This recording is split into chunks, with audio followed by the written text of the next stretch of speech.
Good afternoon. Good afternoon, sir. sir. Good afternoon, sir. I think we can begin discussion. We are ending our discussions today. I've already submitted your questions to the college.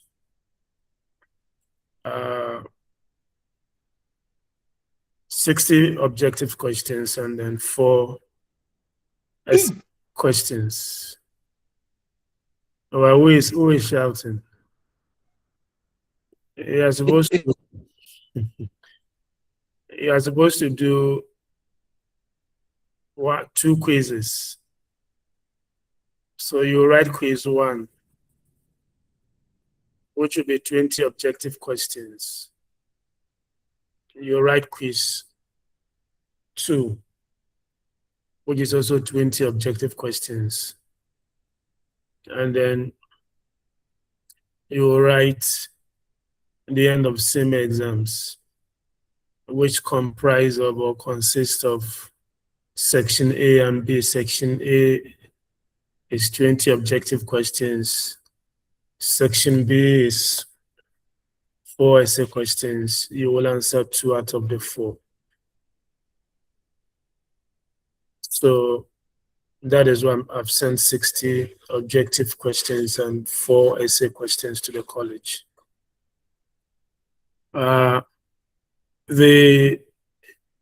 Because we are looking at objective questions and there are 60 of them, it means all the topics we have examined,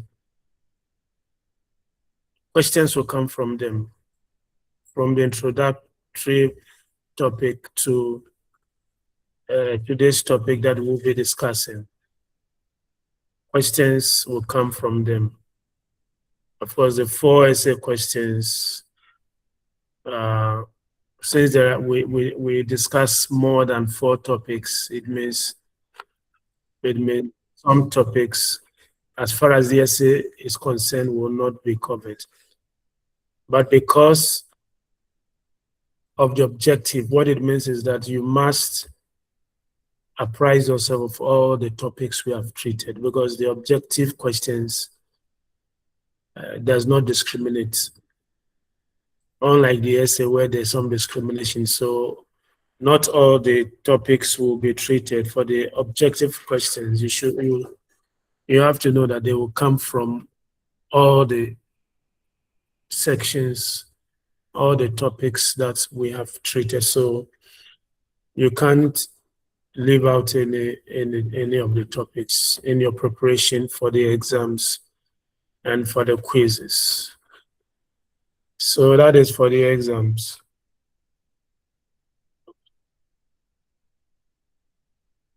Any questions so far from what we have done?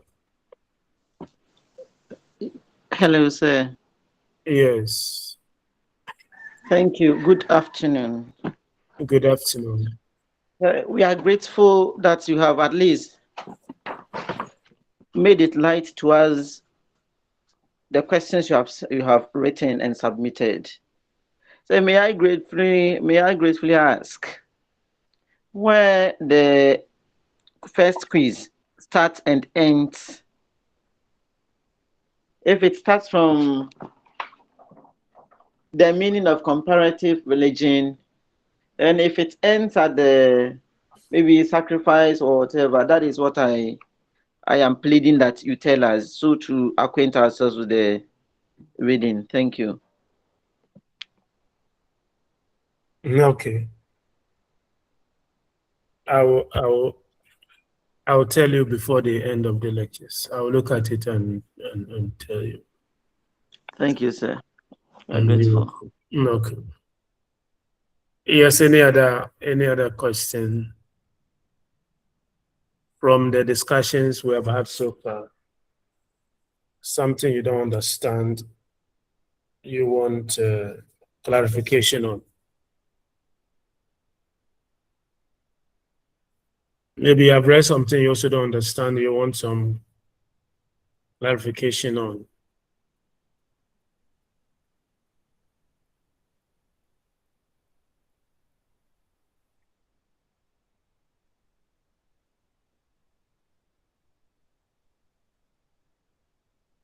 Yes, Daniel.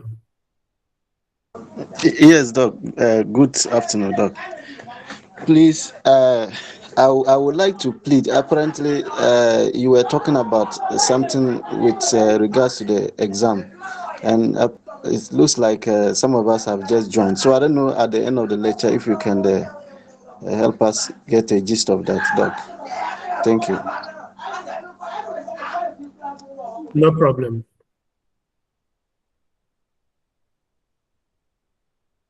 Thank you, Doc.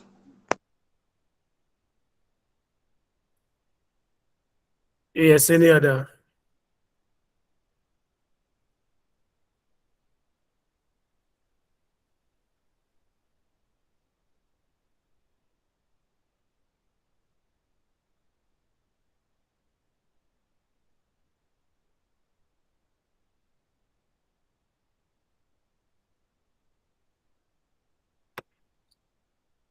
So last week, what did we discuss last week?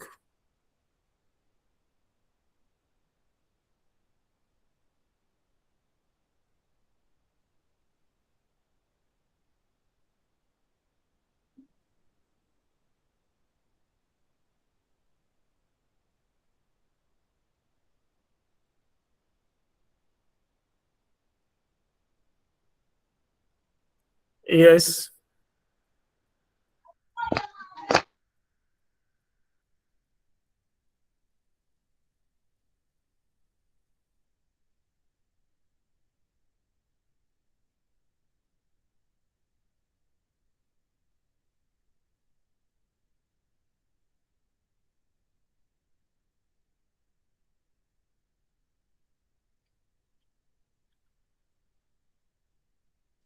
Yeah, Mr. Bachi, please, you can talk.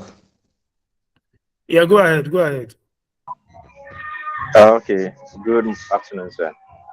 Yeah, good Uh, afternoon. last last week we discussed suffering in the world's religion, and suffering was another word that was used to call suffering was also evil.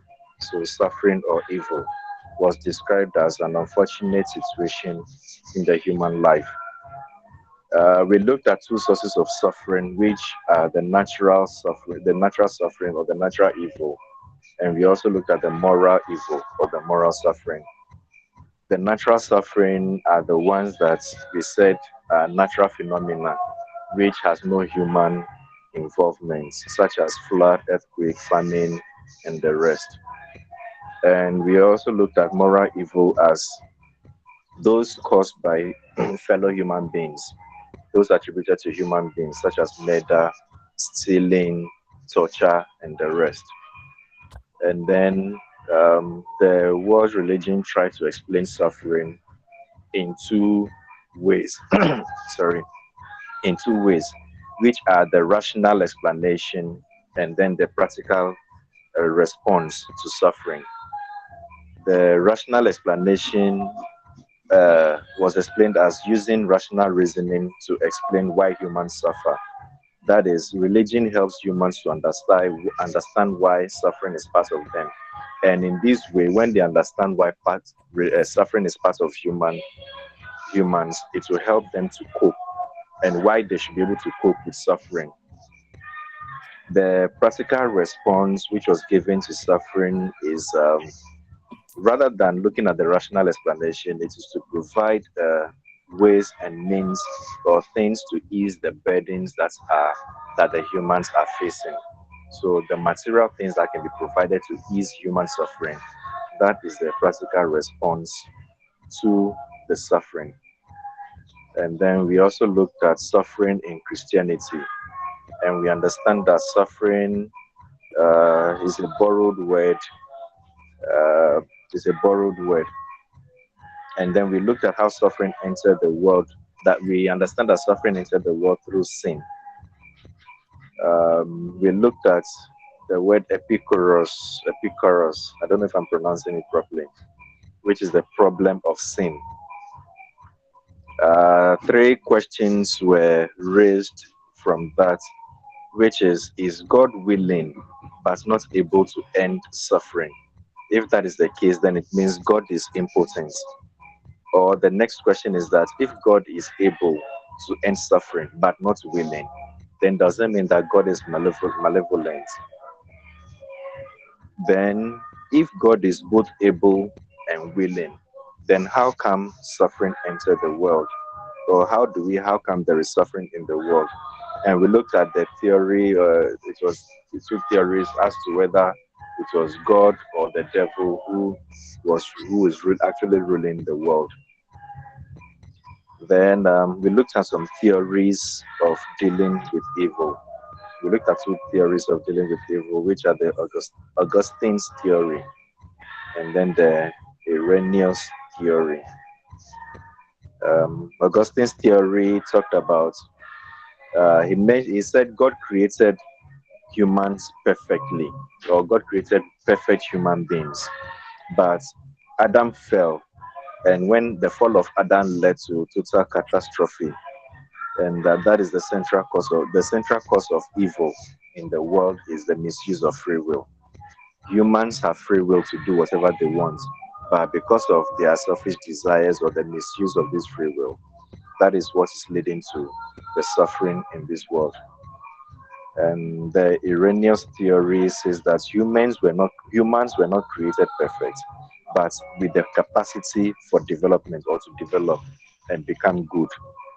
So man is supposed to undergo a process to become good. However, man's immaturity caused man to fall. Um, that is what I have said. If somebody can continue from me. Okay, thank you. But just to say that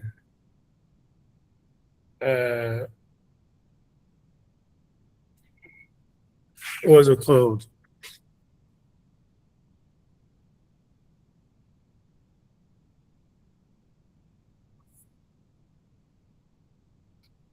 Just to draw attention to, it is not a word, it's the name of a person. That's why I'm scrolling back so you see. Epicurus is not a word, it's the name of a Greek philosopher who came up with what philosophers would call the problem of evil, and asks a series of questions as to whether if God is all that we say he is, how come evil abound? How come the innocent suffer and then the wicked enjoy, so to speak? So Epicurus is not a word, it's the name of a philosopher. Okay, sir. Thank you very much, sir. No, you're welcome. Yes, Beatrice. Beatrice, you have your hands up.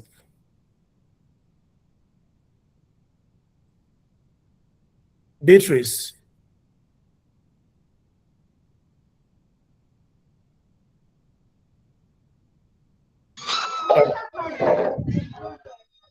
Yes, we are listening to you. Yes, Yes, Madam, please. have your hands up. Yes, let's hear you.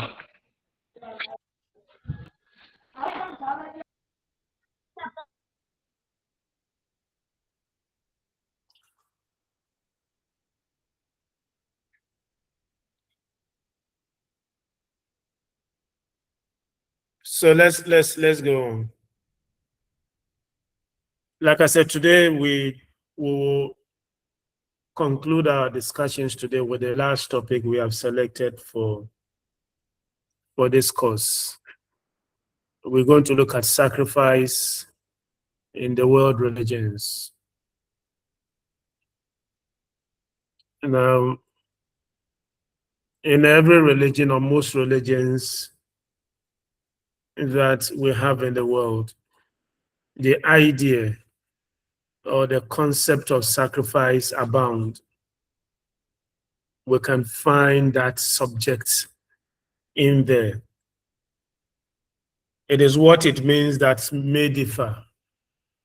But if we ask of sacrifice, then yes, we'll say that most religions, if not all religions, have the idea or the concept of sacrifice. Now, before we try to understand the idea itself, we'll try to apprise ourselves with two theories that two scholars have put forward in our discussion of sacrifice in the world's religions. These theories are the gift theory and then the communion theory. The gift theory and then the communion theory.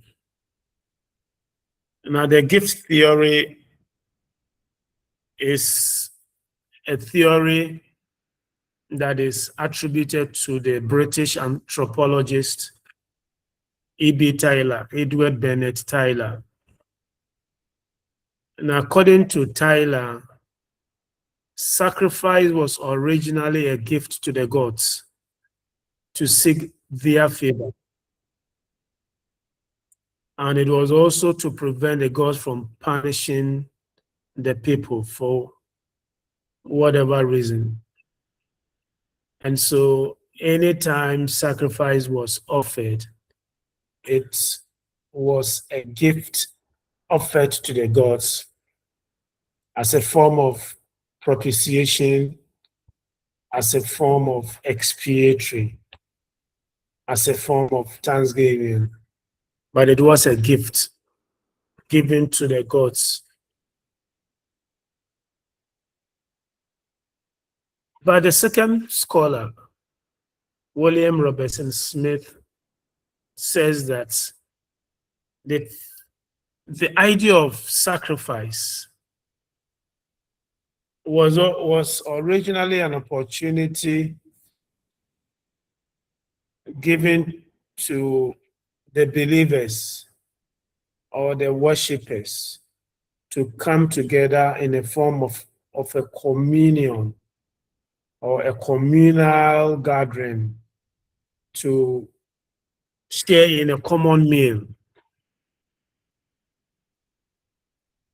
And he also argues that sacrifice was a means through which or by which the believers share a meal with God, with the sacred.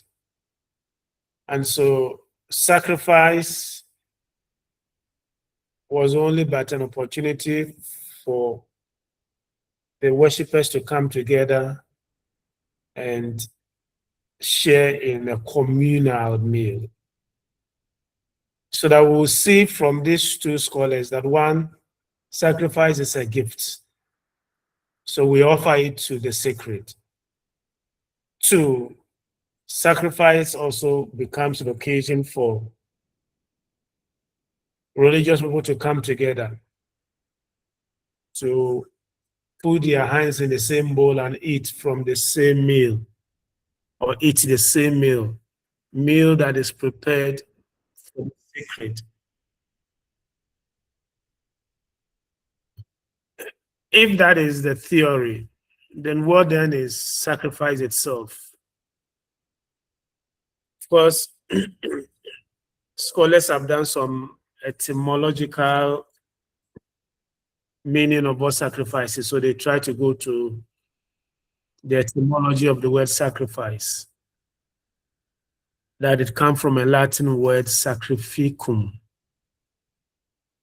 which means something set aside, or that which is a means to make something. And so sacrifice will mean a religious act in which an object was set aside or consecrated and given to the sacred or a sacred. Now you could, many a time there is this confusion between sacrifice and offering. And you see some scholars will use sacrifice and offering interchangeably. Sacrifice occurs when an animal or blood is involved. When an animal or blood is involved, that is a sacrifice. But when object like food is given out, that is offering.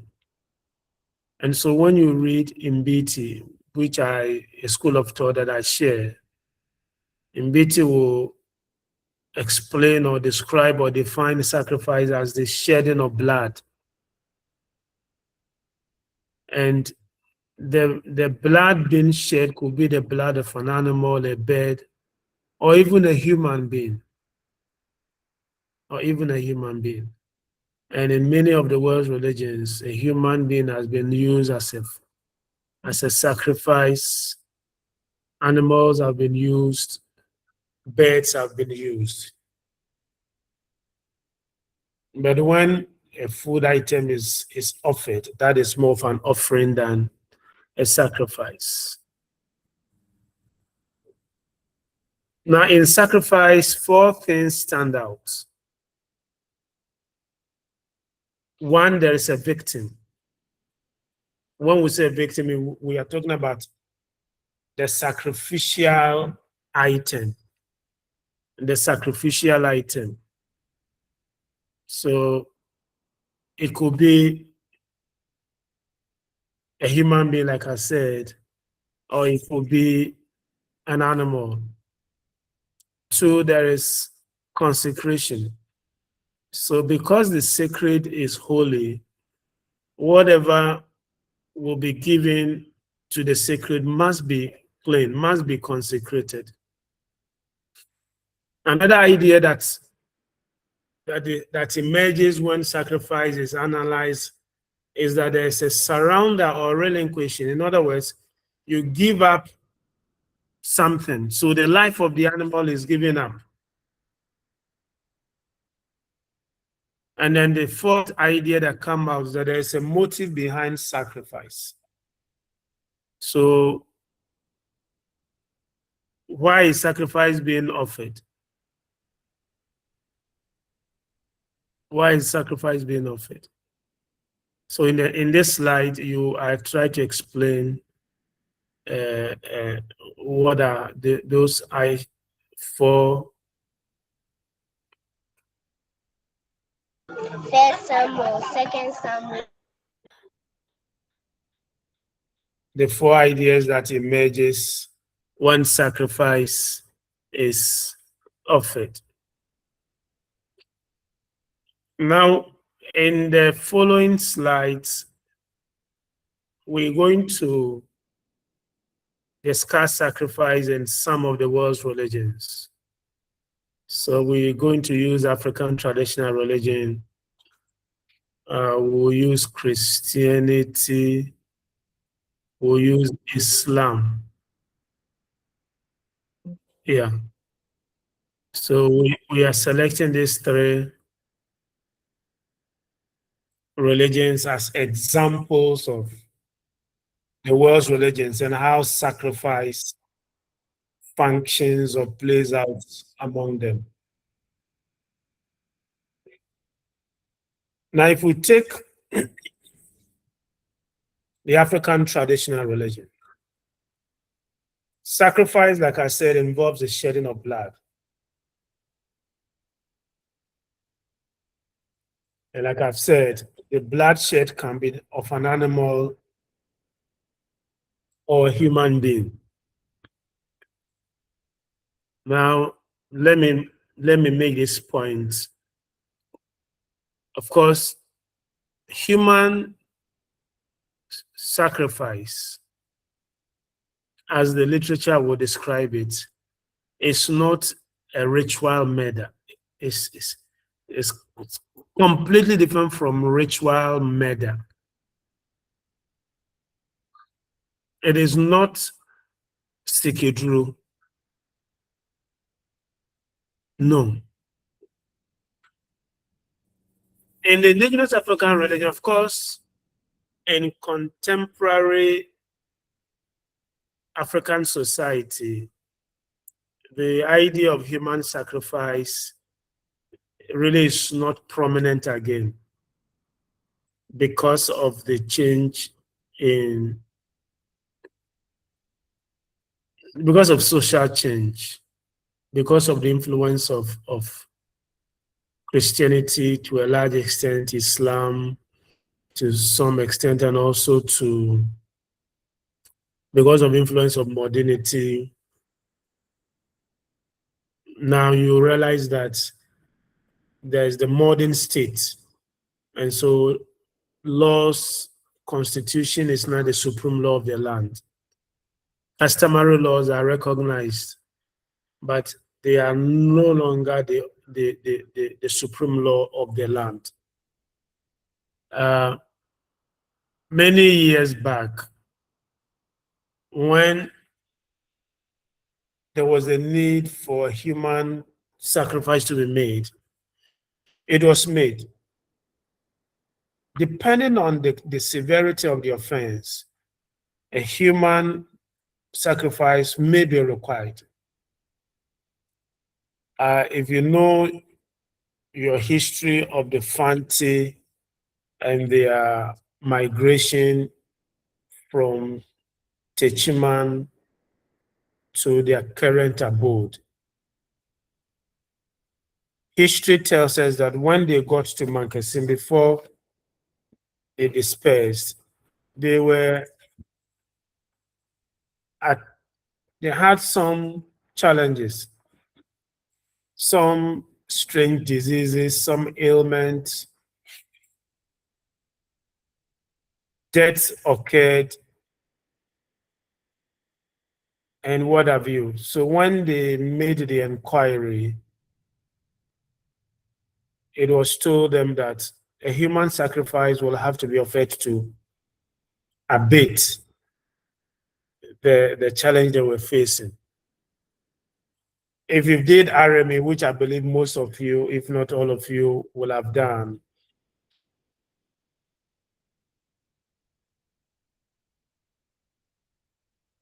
why is that the case? My line keep breaking. Because the internet I thought the internet is strong.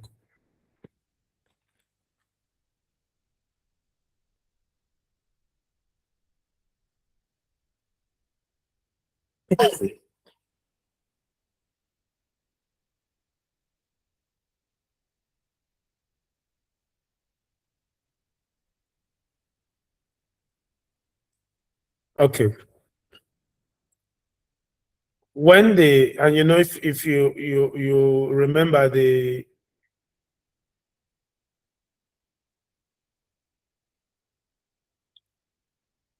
I hope is it better now? Yes, Doc. We can hear you. Yes, please. It's not from No. your It's end. clear. Yes, please. It might be from his end, rather. Okay. Some of us.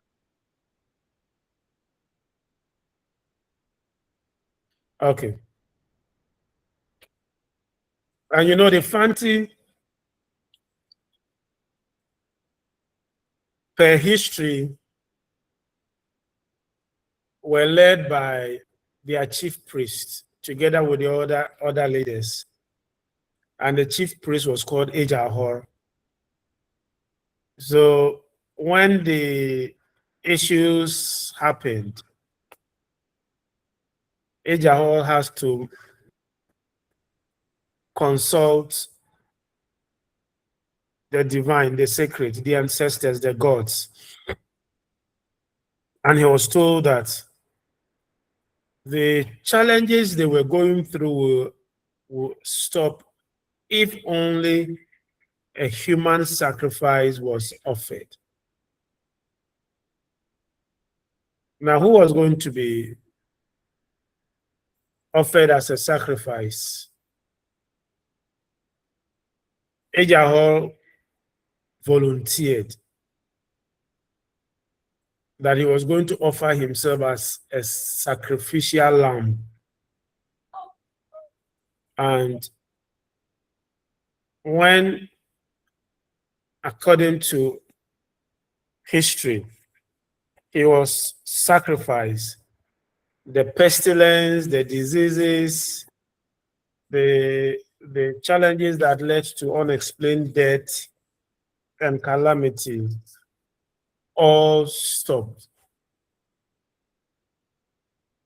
And so if you come to the Fante land, for some of the Fante people, they celebrate, especially you go to Mankasim, you go to the Gomwa area, they celebrate the Ahumba festival.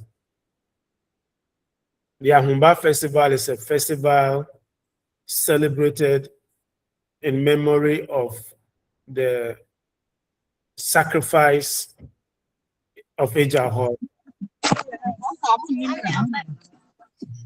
So,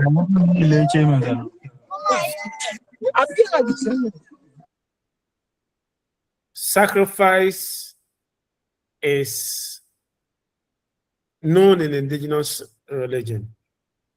But like I said, today, it is not something that is done prominently. And let me make the point again that sacrifice in African traditional religion is not ritual murder. It is not Sikidru. It's important that I make that point. We're going to borrow some ideas from one of our scholars in ATR, Professor C.R. Gaba. He died some 5-6 years ago.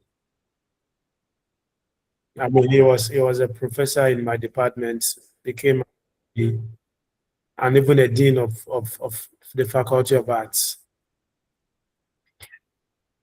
Prof. Gaba has given us what we call structure of sacrifice. Structure of sacrifice. So he was writing sacrifice in the context of the Anglon-Eve. And he has analyzed sacrifice and broken them down into these three structures. I mean, he had the structure called consecration,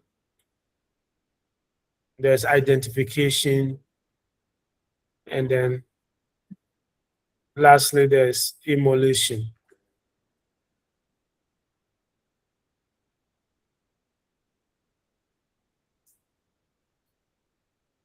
Consecration, he makes the argument that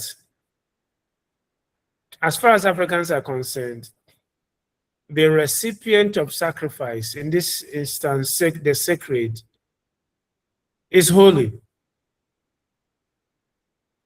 And for an object, it should be object, not objected.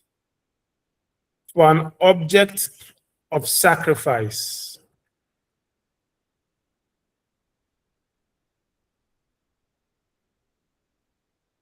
to be accepted, instead of saying object, let me use the term victim.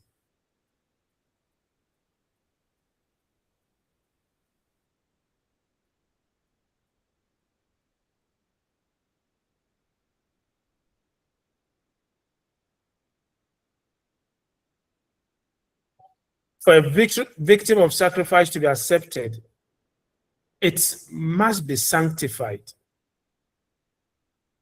Because the sacred is holy. And so you cannot just offer anything and everything to it. So that among the Nua of Sudan, now it will be South Sudan. But when you read the literature, you see Sudan, but of course now the Nua falls within the geographical location of South Sudan, which is now an independent country. An animal to be sacrificed is rubbed with the ash, an ash. And for the akan, a piece of white cloth will be tied around the neck of the animal. So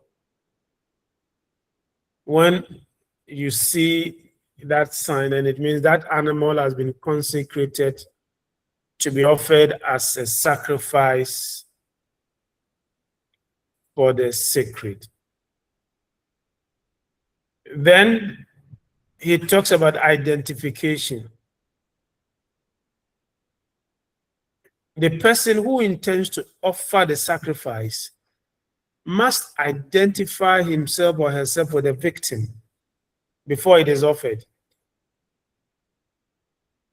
Now, this symbolic gesture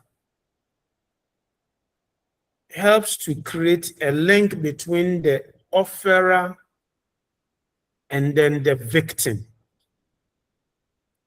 In other words, the gesture of identification is to signify that the victim of sacrifice is replacing the life of the offerer, so that the victim becomes a substitute. The victim takes the place of the one offering the sacrifice to suffer the punishment for which the victim is going to suffer.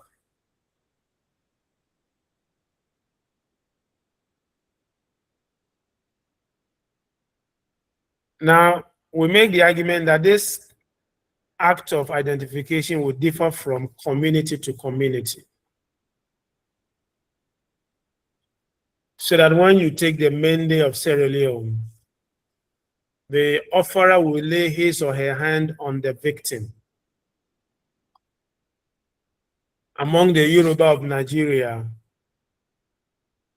the fowl that is going to be sacrificed, which is now the substitute for the offerer, will be used to rob the offerer. So you see, I mean, at times when we watch the Nigeria, you see that they would take the fowl, touch the head, the shoulder, the body. Now, this is a sign of identification. So more or less, you are onboarding all your sins, removing all your sins on the victim of sacrifice. Then we come to the third and the final structure as given by Gaba. Immolation. Immolation simply means destruction. Immolation simply means destruction. In other words, the victim of sacrifice will be destroyed. Now, the destruction can be whole or it can be partial. Now, if it is whole, it means the entire victim is offered in a burnt offering. So it is killed and then it is burnt. So the entire victim is offered. It could be also partial, and by partial, it means that the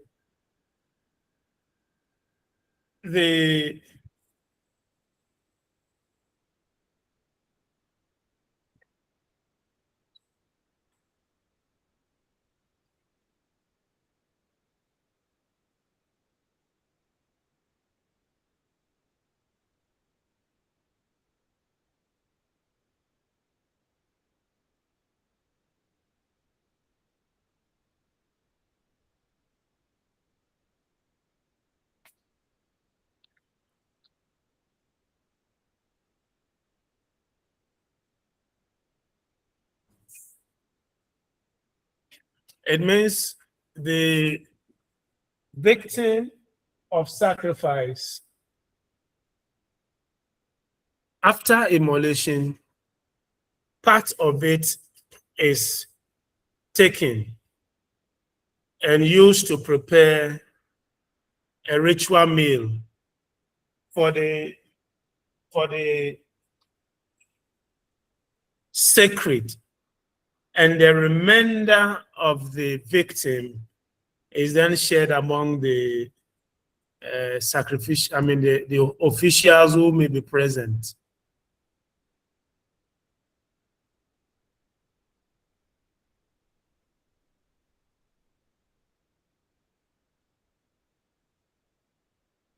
There are times also the immolation may be delayed, and so the sacrificial animal may be spared his or her life only for a period until an auspicious time. And many a time, when you seek around the community, you walk around the community, you'll find that some animals, fowl, sheep, or whatever sacrificial animal, a red cloth is tied around the neck, or if it is a fowl, around the wings, and they are allowed to roam about in the community. Community members, when they see such animals, know that this animal has been earmarked for sacrifice. And so they will not, nobody will want to try and play some mischief by stealing and killing it for some meal. Because you know that if you do that, you are contending with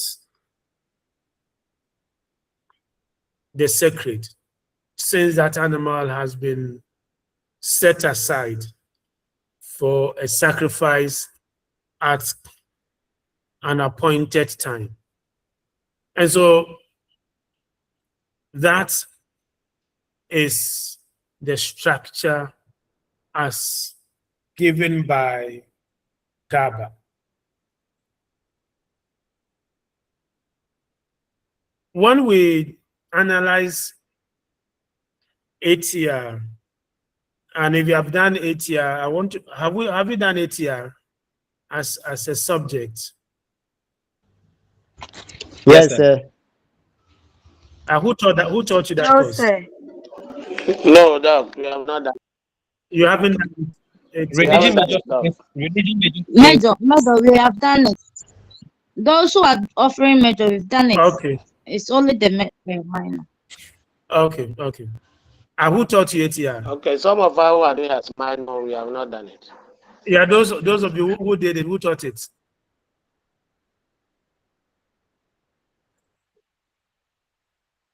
Dr. Okan. Hey. Yes, please. Okay. Well, I don't know how. Anyway, well, I don't know. I haven't heard of the name before. I hope he's an expert in ATR. Yes, Prince Nyako, you want to ask a question? Yes, sir. Sir, please, sometimes you see that the victim, a situation whereby the victim is offered to, let's say, the deity or the gods, but that individual will not be killed, but he will be a servant at the shrine for his or her entire life.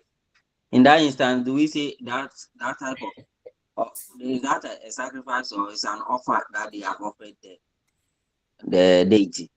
Thank you.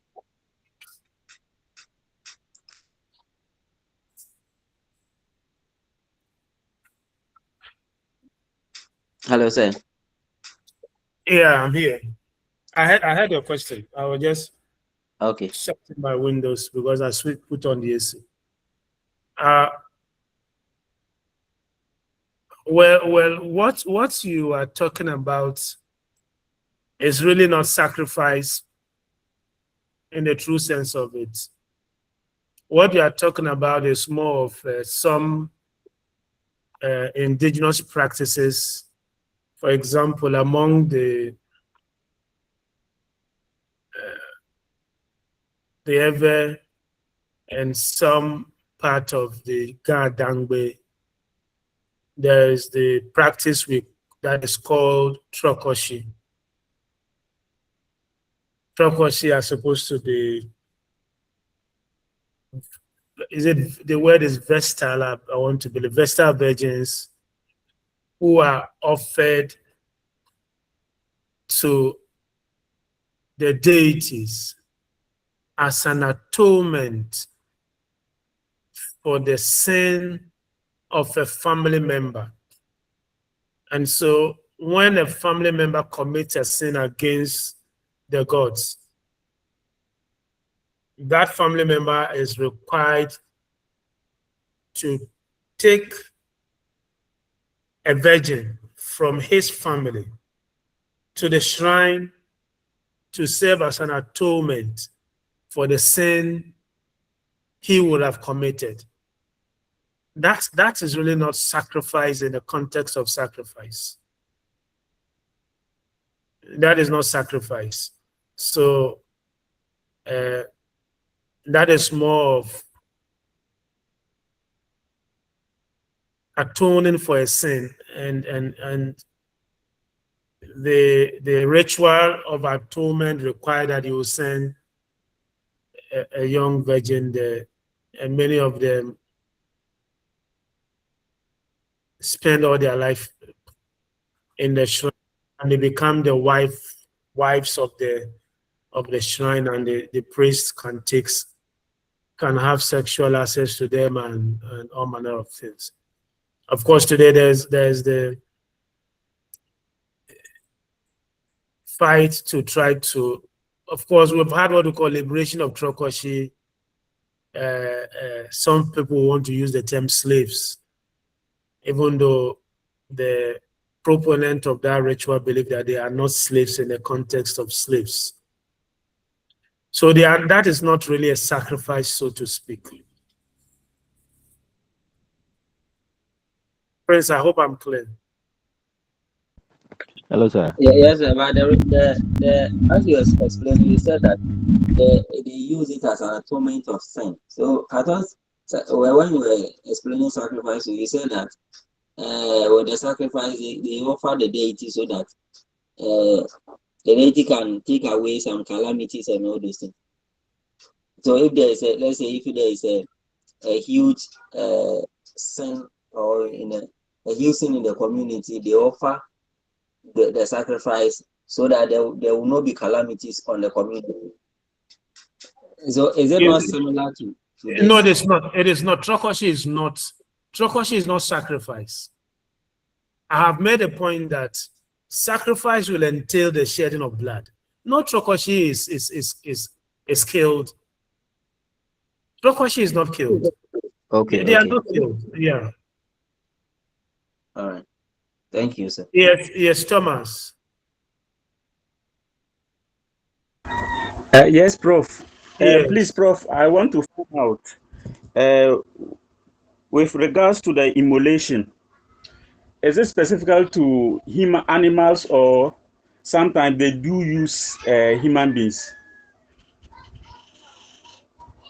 I think I made a point that in indigenous African religion, human beings were considered to be victims of sacrifice.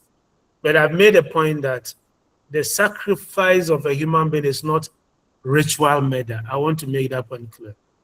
But of course, the times when human beings were used, we believe that was in the distant past.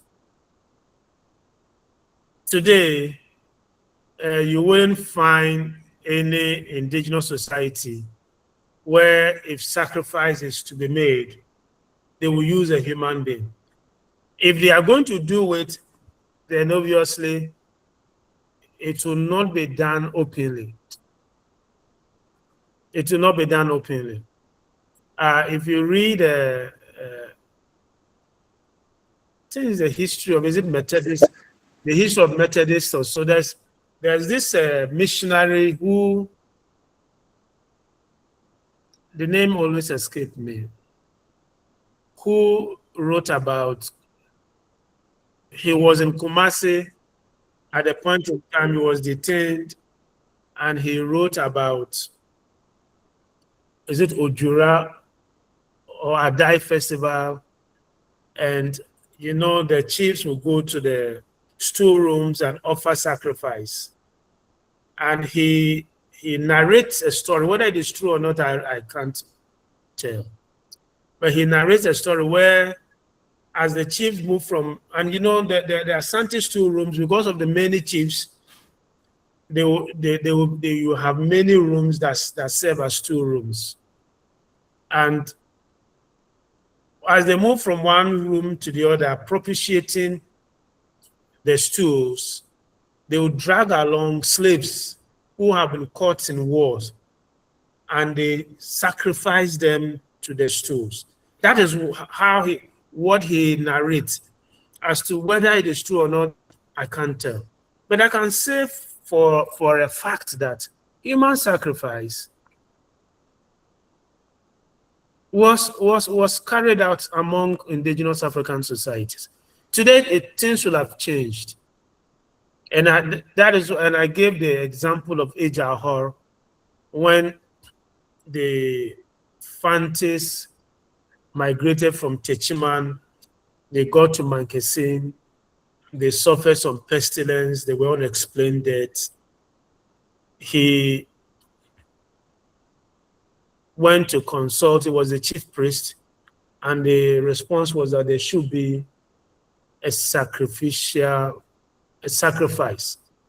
of a human being. He volunteered to have himself sacrificed. And after he was sacrificed, the pestilence, the unexplained deaths, the calamities they were having stopped. And so, yes, human sacrifice has been part of the indigenous religion. As to whether it is happening today, I don't know.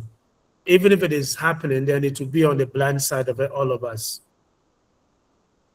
Unlike the distant past, when it was publicly done. Any other question? Please, Prof. So in the case of what you have explained, if the human being is sacrificed, I don't think the human being will be used for the ritual meal, or will that be the case? Because animals maybe you use for ritual meals, and you take it to the sacred, and the worshippers will partake in the. Certainly, the ritual meal will not involve human beings. So I don't think so. I mean, people, there's no record about people being cannibals. So I don't think that human beings. But if we have cannibals among our people, that will not be sacrificing to the sacred. That will be they trying to satisfy their own delicacy or whatever. Yes, Christiana. Christiana. Christy. No. Yeah, you have your hand up. Yes, please. Please, now it's about the identification. Please, I didn't get that. We're saying that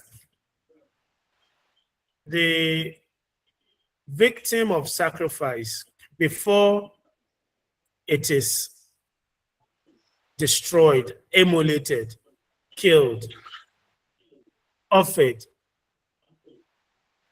the person who is going to offer the sacrifice has to identify himself or herself with the sacrifice. And the symbolism of the identification is to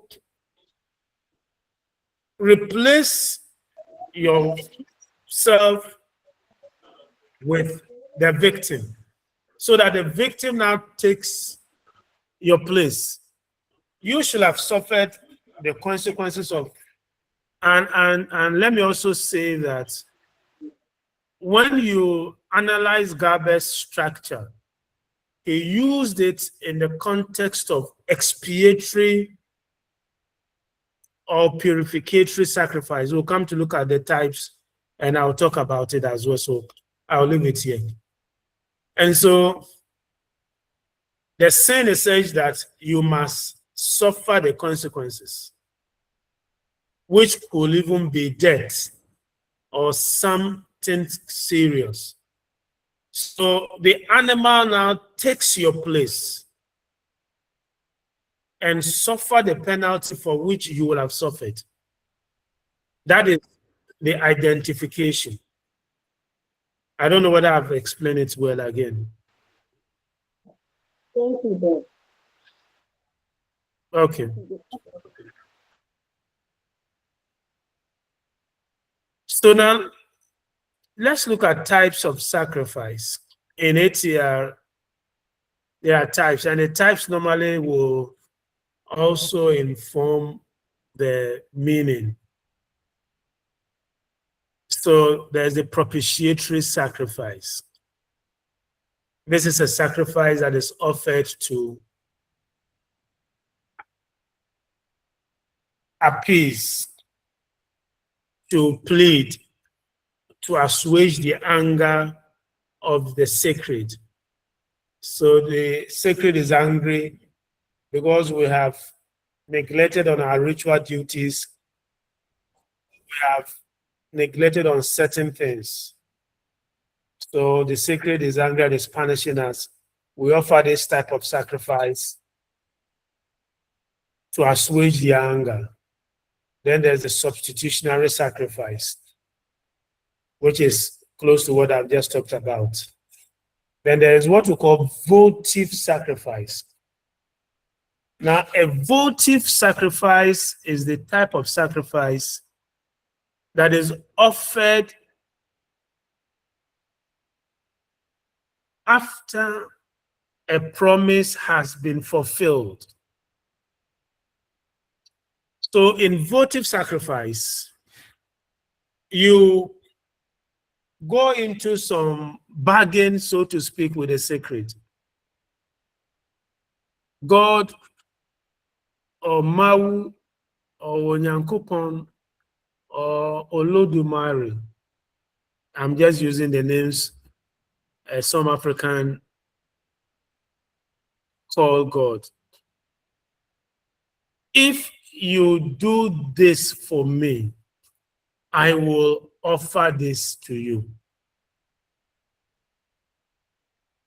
And when the sacred responds and honors his pledge, then you offer. When I was doing the PhD, one of the people I interviewed I spoke to him at Asin Kumasi. Yeah, Asin Kumasi, that's what I spoke to. He told me a story of one of his nephews. She had been married for some time and was having difficulty giving birth. So she came to him and pleaded, asked the uncle, I think he's Safohine Awere, that's the name, that he should intercede on his behalf, on her behalf. So according to Safohine, he took her to the storeroom and prayed to the ancestors. And nephew made a pledge that Nananum, if you give me a child, I will give this back to you as a form of appreciation. So 1 year on, according to Safohine, the nephew got pregnant and gave birth to a child. So she came back to him with a baby and the promise of sacrifice. And they went to back to the storeroom to Nananum. Oh, Nananum, we came to you seeking your help for my nephew. My nephew has given birth to a bouncing baby. This is the baby, and this is what she promised to offer as a sacrifice to you. So that becomes what we call votive sacrifice. I mean, one example you can find for those of you who read the Bible is the example of the guy who was going to war. He was a judge. What's his name? After. Yes, Jephthah. Jephthah tells Yahweh, Yahweh, I'm going to battle. If you gives me victory, the first person who will come and meet me from my victorious battle, I will offer the person as a sacrifice. I don't know what was going through his mind when he gave that promise. Maybe he was expecting his neighbor's daughter to come or his enemy's son to come. Yeah, he went, he was victorious. On his way back, when he got to the town, the first person who came out of the house to meet him and cheer him up and praise him was his only daughter. Then the guy broke down crying. He was expecting his neighbor's daughter to come, not his own daughter. So that is what we call votive sacrifice. Then there is the Thanksgiving sacrifice. Of course, like the name suggests, the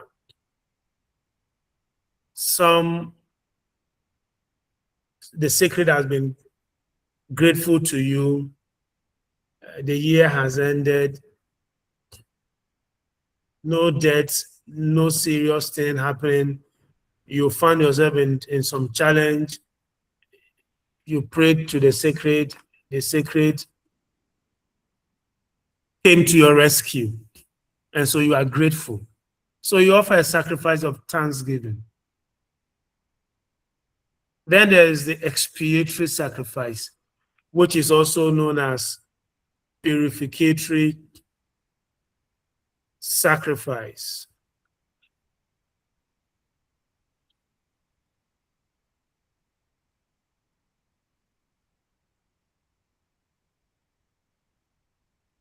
Expiatory, also known as purificatory sacrifice.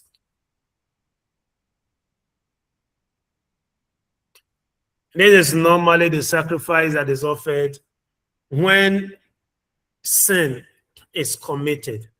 And you know, sin brings what we call ritual death.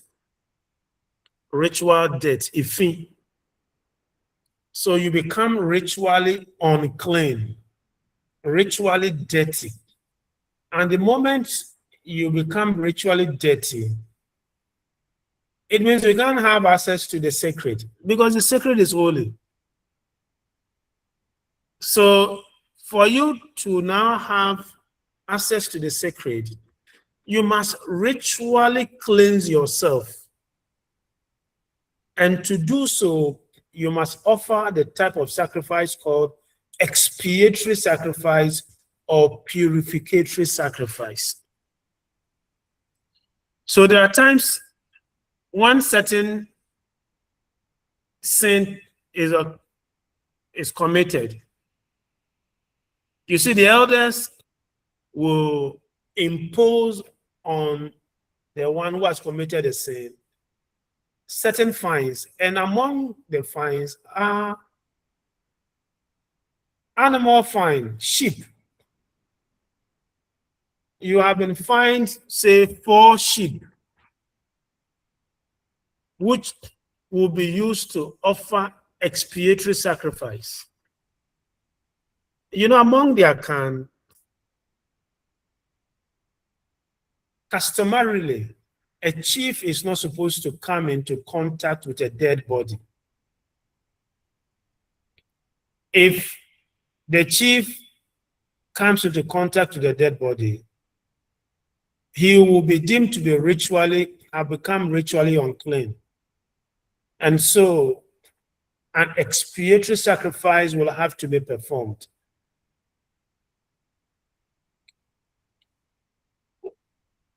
I've been the chairman of, when I was even a senior staff, the faculty welfare,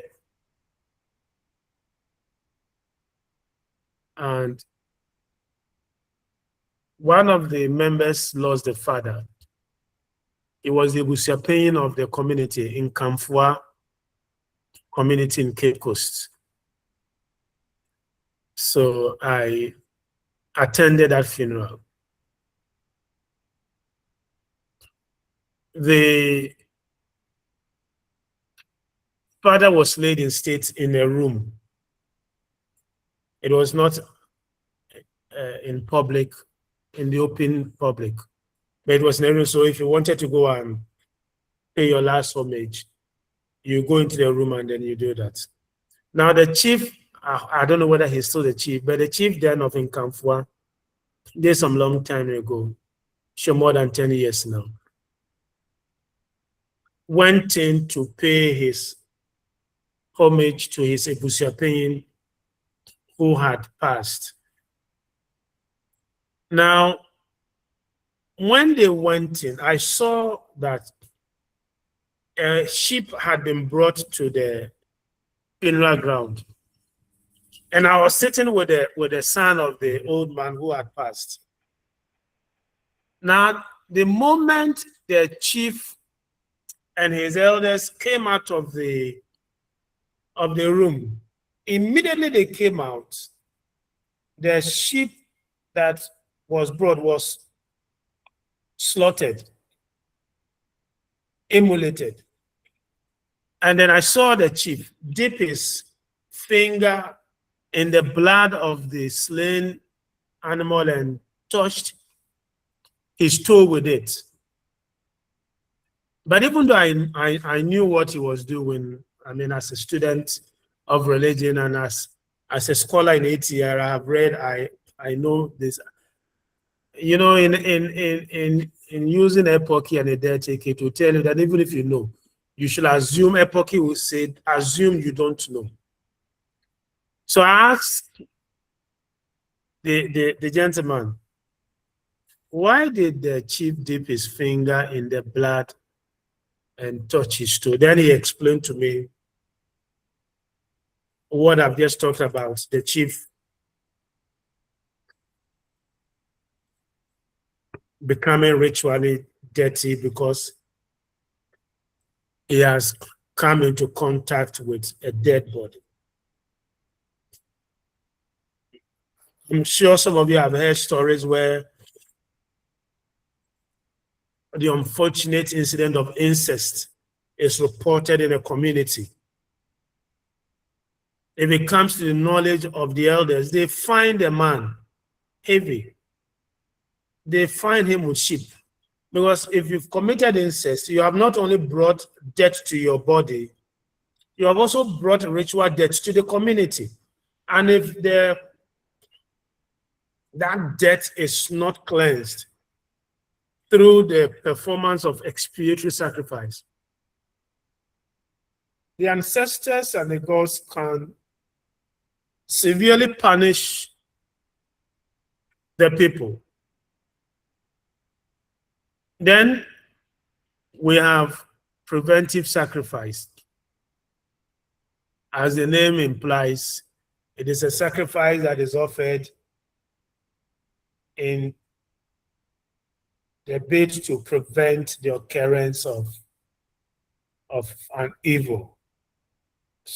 You are traveling, you can offer a sacrifice of protection to prevent some evil from happening. There's what others may also call foundation sacrifice. And so before a building is put up, certain rituals are performed. We have heard stories of where a building is built. In fact, it is said, I don't know whether there's anybody from Techiman who can confirm. It is said that, you know, the Techiman market, arguably one of the biggest markets in Ghana, if not the biggest. I don't know whether it still has that, carries that accolade as the biggest market. It is said that the Techiman market was built on the foundation of a pregnant woman.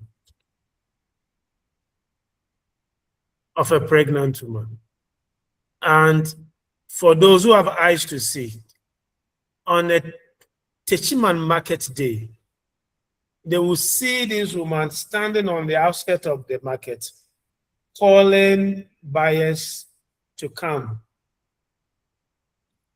Like I said, I don't know whether it is true, but that is something that has been said about the Techiman market.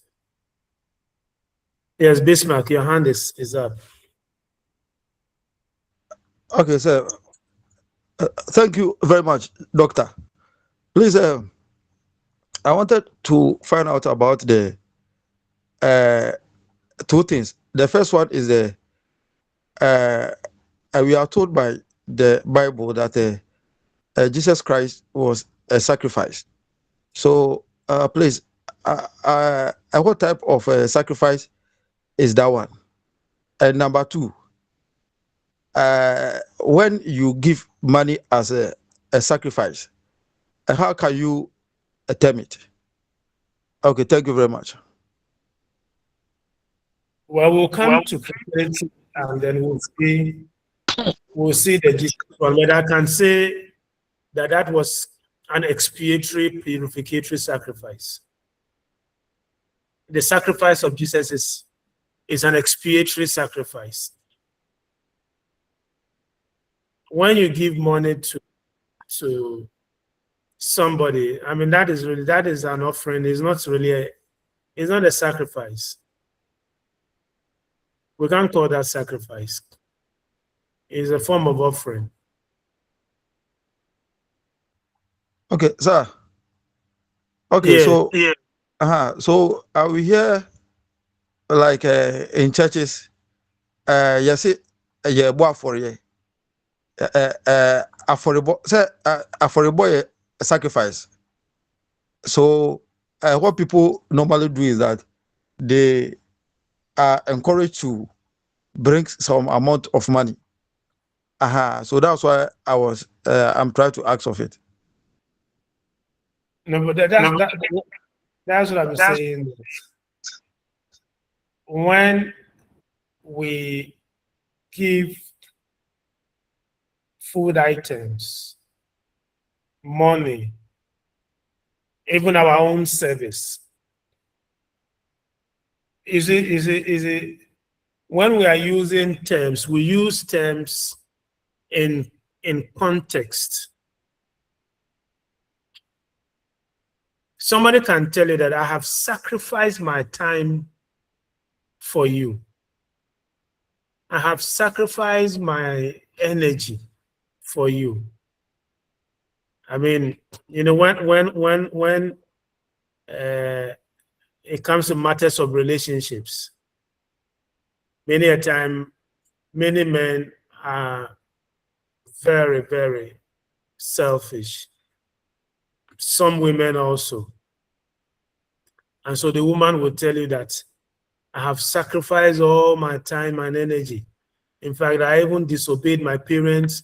My father didn't want you, but I sacrificed my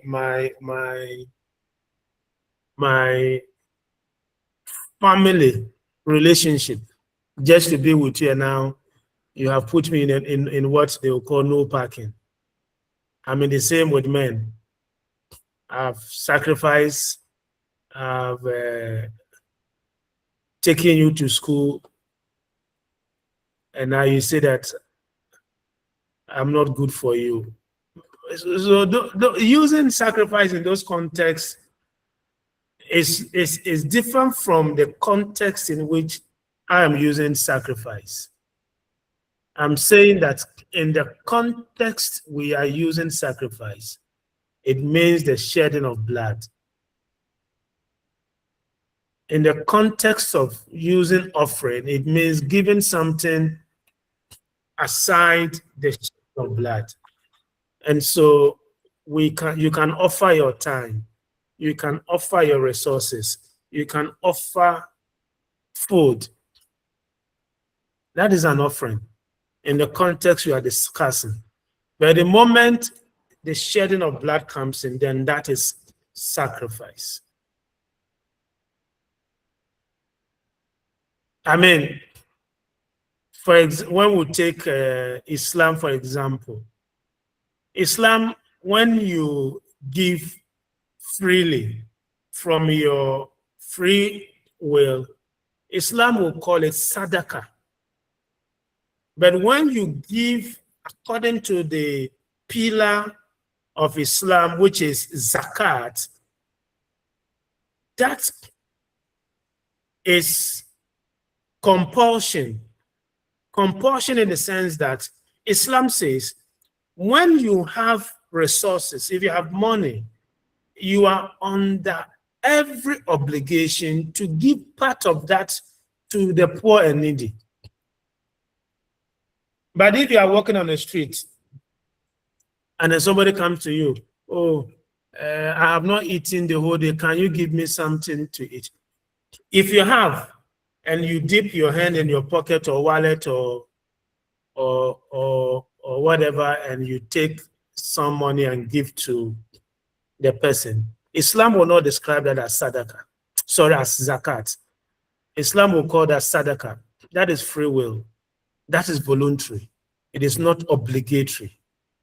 So context is key when we are talking about some of these things, especially in the religious context. Okay. So let's look at importance of sacrifice. And here I'm looking at it from in the context of ATR. We may find Hello, it sir. Yes, please, Millicent. Yes, sir, please. Before we move to the importance, I would be grateful if you could help me understand the first two very well. The first two types of sacrifice.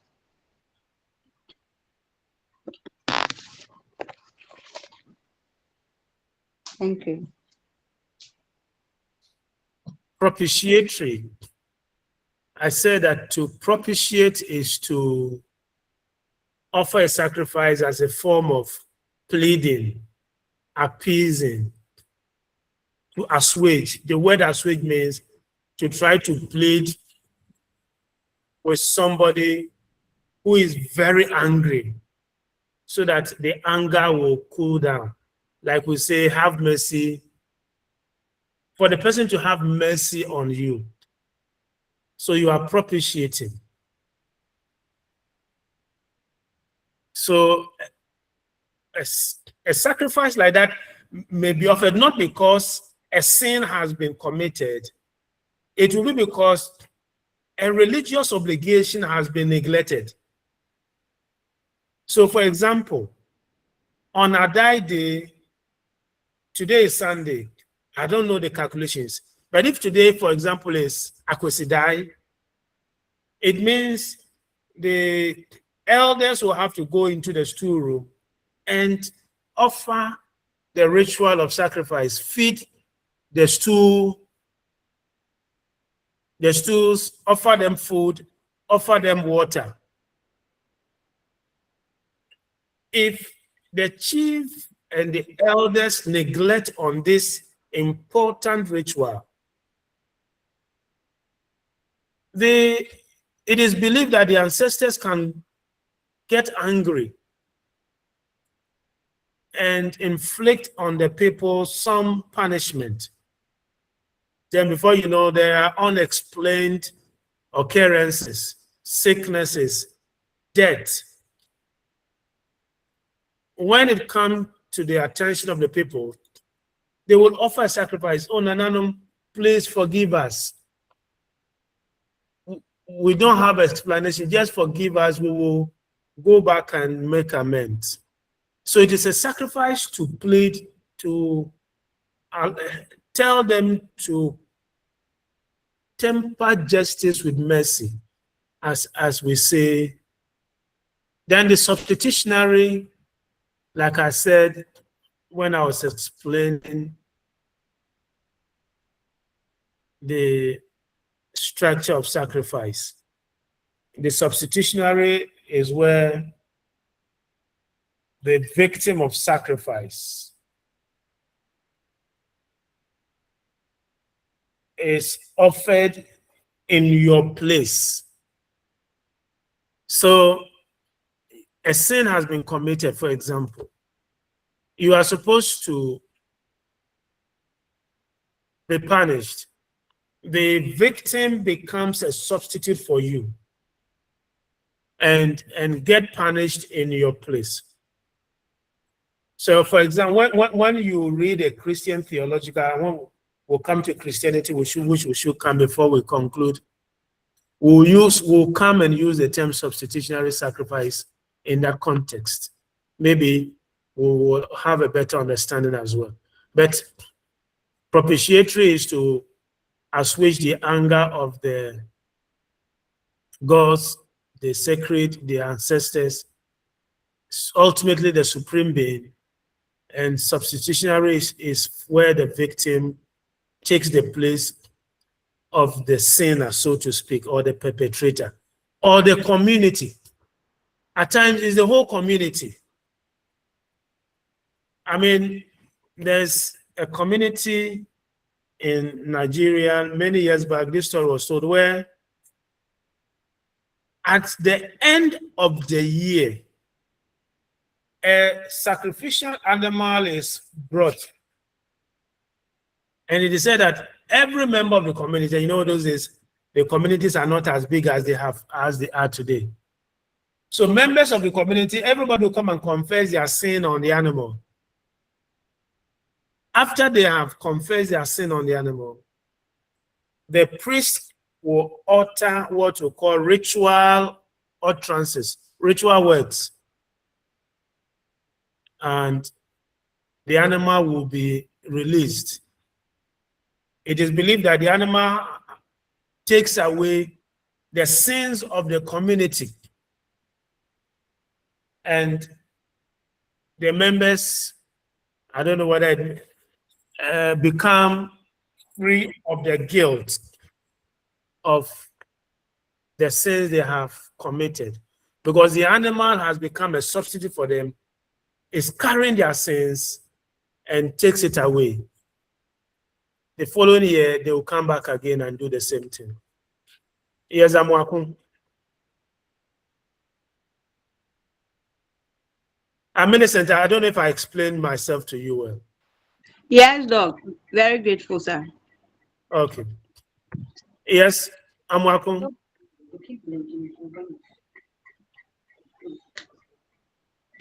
Amwakun, your hand is up. If you are not ready, if we can go on.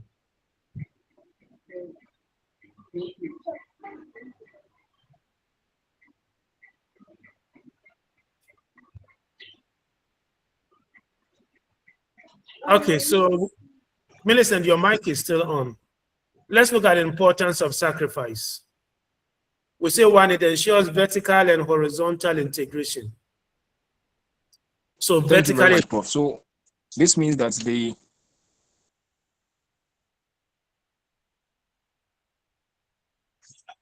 yes, go on. but the substitutionary sacrifice is identical to identification when it comes to the structure. Please, can you hear me? Yeah, listen, we are listening to you. Please, can you hear I me? can hear you. Go on. Hello, sir. Please, can you hear? Yes, I can hear you. Hear me? I can hear you. I can hear you. So, can you? Check your check your connection because I can hear you. Okay. We said that by vertical, it means it forges closer relationship between the worshippers and then the supreme being. And then horizontally, it between the worshippers themselves. So there's that integration. When they come together, there's that. And of course, it's used to express penance. We have talked about it, asking forgiveness and what have you. It also helps to show inner and ritual purity.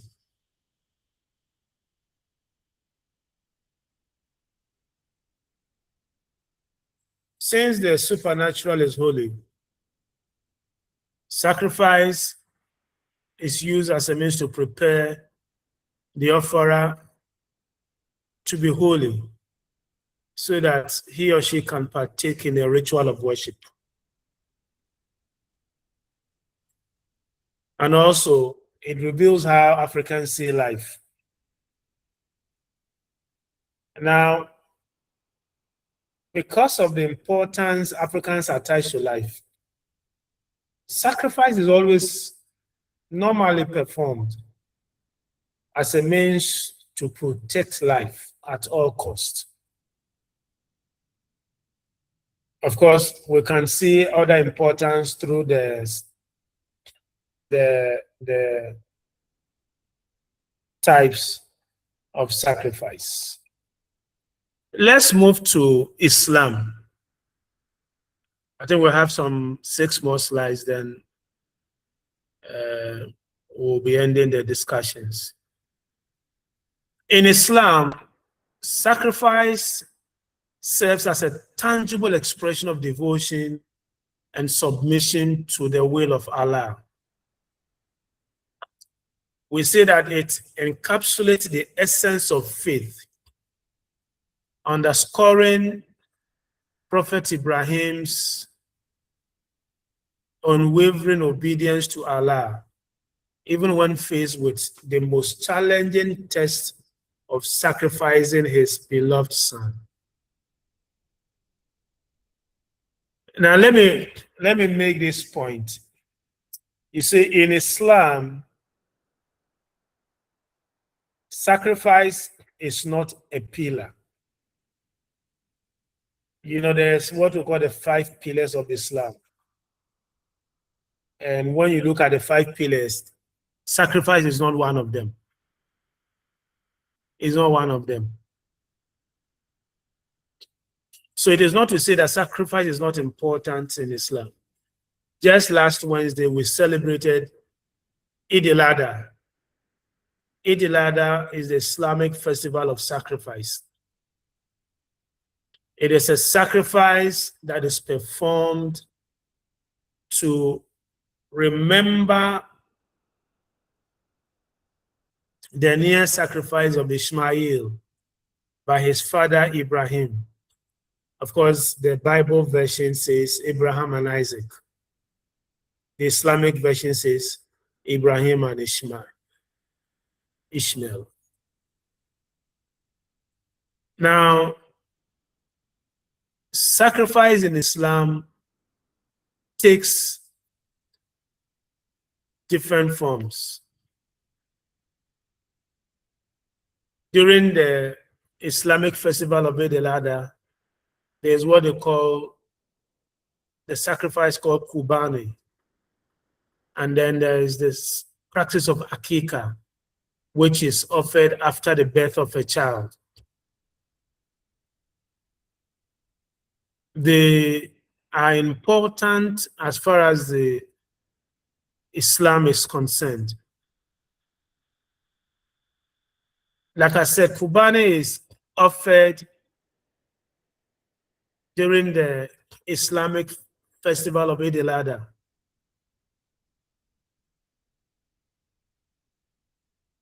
And normally it exemplifies the Muslims' concept of submission to Allah.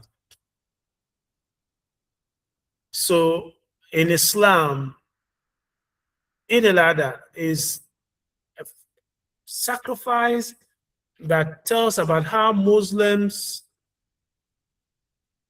find solace or peace in submitting to the will of Allah, as was shown by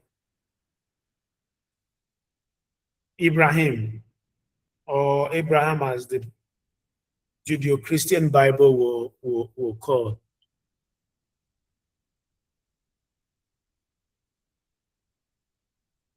Now, when this slides try to explain the type. So I've talked about Kubani or Udiya, which is performed during the period of Eid al-Adha, and it is meant to commemorate Abraham's sacrifice of Ishmael, or near sacrifice of Ishmael.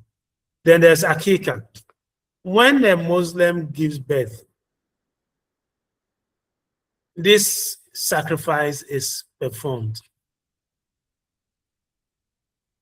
So it is said that when it is a male, I think 2 animals are, the Muslims here can help us. If it's a female child, 1 animal is sacrificed.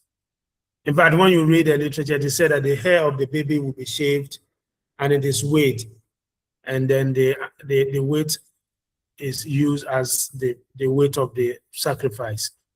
Then of course there's sadaqah.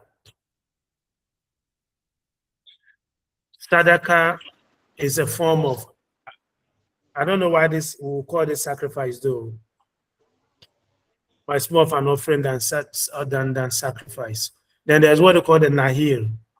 This is sacrifice that is offered in remembrance. Okay. It's close to what it is done during the Islamic festival of Eid al-Adha. And so the point we want to make as far as sacrifice is concerned in Islam is that, one, like I said, it is not a pillar of Islam. It is not a pillar of Islam. And so on Eid al-Adha, if you don't have an animal to sacrifice, you have not committed any sin. Because it is not really a pillar. Then lastly, we'll look at sacrifice in Christianity. Yes, please, sir. Yes. I want to contribute a bit, if permission me. Please, Alaji, go on. Thank you, sir. When it comes to Islam, you are my resource person. You and Saleh. Thank you, sir. What I want to add up is that regard the akika. Yes, as please. you said, when the 7 days is up, or after the birth, and then after the 7 days, the hair of the newborn baby is shaved, and then it is weighed, and then when you weigh it, then you offer a sacrifice for the hair. Or even in our country like this, if you don't have any scale to weigh, but if you go to Arab nations, they have a scale to weigh the hair. So as a father, you can even see it, and then The only thing is to offer some amount of sacrifice as you could, then you do it.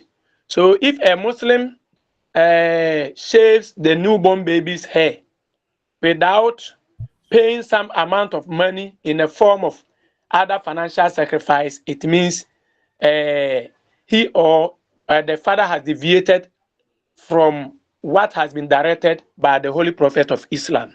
That is one. And then in the course of the animal sacrifice, if the baby is a male, then you are required to offer 2 sheep. 2 sheep, if you have the willpower, then it is an incumbent upon you to offer 2 sheep. But if the financial muscle is not permitting you to offer this kind of sacrifice, then the Holy Prophet of Islam is reported to have said that God has offered one sacrifice for you in the form of, let's say, how do I call it? He has given it to you freely for you to sacrifice one to replace the 2 because of your financial strength. And if you are not able to offer the sacrifice for the akika, you cannot say that since you don't have money, you are not going to do it at all as compared to Eid al-Adha. As for the Eid al-Adha, one is obliged to offer the sacrifice according to the means. If you have the means and you refuse, you decided not to offer the animal sacrifice, then where we are going to organize the Eid, the Salah over there, the park, you don't have to go near to the place where the Salah is going to be taking place. But if you don't have, then it is not compulsory for you to do it. As you said, it is not compulsory. But if you have the willpower, the ability to do the sacrifice to commemorate the sacrifice of Prophet Ibrahim, and you don't do so, then it is not better even for you to go near to the praying ground, as the Holy Prophet of Islam put. And with respect to the akika, when you fail to offer the sacrifice, as for that one, it is not free, it is compulsory for you. So anytime that you get the money to buy the animal or the sheep, you need to sacrifice the sheep to replace that kind of commandment that has been imposed upon you. Even if the child grows up and you didn't do it, and the child is well enough to even take care of himself and then the family too, you as a father has to inform him that the time that you were giving birth, because of financial challenges, we couldn't do this sacrifice. So you have to go and buy the sheep for me to do it for you, or you do it for yourself. If the father is not able to do it, during the day of judgment, he's going to be questioned for not fulfilling this kind of sacrifice. So as for that one, it is compulsory for every man who gives birth to fulfill this kind of sacrifice. So this is the little that I can say about the akika. That is why the person, if the child is a male, you are entitled to sacrifice 2 sheep. And if your financial muscle is not up to, then God has given one, God has asked you to sacrifice one. So as for that one, it is compulsory. And if you don't do it, then it's better you inform your child who has grown up as a matured person to support you to fulfill it. If you don't do it and then you die, whilst you have the ability to do it and then you don't do it simply because, as for the child, he or she has grown up, so I have to forget it, you are going to be questioned and then you'll be called into account. But as for a female child, 1 sheep is enough for the female child. And then during that 1 week too, if the child is a male, the male child is circumcised. But as for female, as we all know, no circumcision whatsoever. So this is what I can say about the akika. And then the nahr. The last one is nahr. The nahr is the act of slaughtering the animal, putting the knife in the throat of the animal. So afɔrebɔ a yɛtwa aboa mene ɛma mogya no egu fam ɛne na ɛfrɛ no nahr. That is why it is also associated with Ishmael sacrifice by Prophet Ibrahim. So this is what I can say about it. Alaji, you do Wow. all. You do all. Thank you. Thank you, Alhajis, for this very illuminating education. At least I've also learned from you. I can use the idea to teach students I will be meeting later. Thanks. We are grateful. Yes, Michael, you also want to say something? Michael. Hello, sir. Michael, your hand. Yes, please. Hello. I want to ask Alaji. When Alaji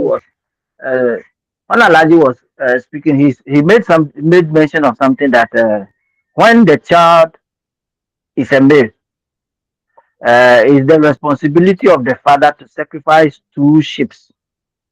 But when the child is a girl, it's the responsibility of the father to sacrifice 1. And he said that Yes. if the father's financial ability is not that enough for the male to sacrifice 2 sheep, he can sacrifice 1 because it is believed that what God has given him 1 sacrifice for free. So what about the female child too? If the father don't have the financial ability to sacrifice the 1. Thank you very much. Because this sacrifice is very much important and no one is exempted from it. If even you are not able to sacrifice for 2 sheep because of your financial ability, you cannot run away from sacrificing the sheep. No. So as for female, whether you have the ability or not, the 1 sheep, as for that one, you cannot run away from it. That is why we are advised that even if you cannot sacrifice the sheep within that particular time, then you need to prepare yourself that subsequently you do it to fulfill it. 1 sheep is enough. As for the ladies, then you cannot say that because you don't have the ability to do it, so you are going to take it for free. That is why the 2 sheep, if you can't do it for a male, God has given you only 1 sheep to do it, to fulfill all the 2 requirements, the 2 sheep. It means that you cannot run away from sacrificing it, because one significant or one wisdom attached to it is that no one can even buy a human being, and it is in the form of thanksgiving and then showing gratitude to God. And then we do all these things. One of the significant aspects of it is that it is also, we use that one to also purify the newborn baby. Request for blessings. It entails a lot of blessings, and then there are wisdoms attached to it. So all what God has done to you, of which you cannot even create a human being, and you've been given a child. So what kind of appreciation are you rendering to the Creator?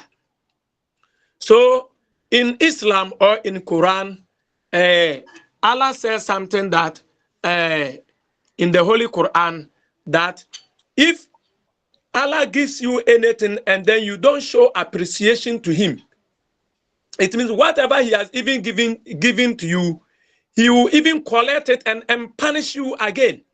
So anything that you are given, you need to do something to appreciate, to show a kind of gratitude to the Almighty Allah.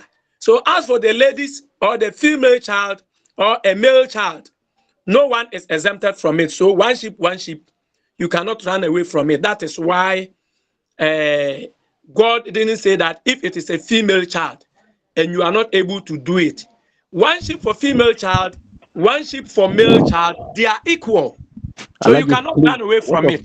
But as for double sheep, you have been given one to even replace the other one that you are not able to afford. That is why if you can't do it in your lifetime and the children grow, you need to inform them. If they have the ability, they have to do it in your name for you to fulfill it, or else you are going to account for before your creator after your death.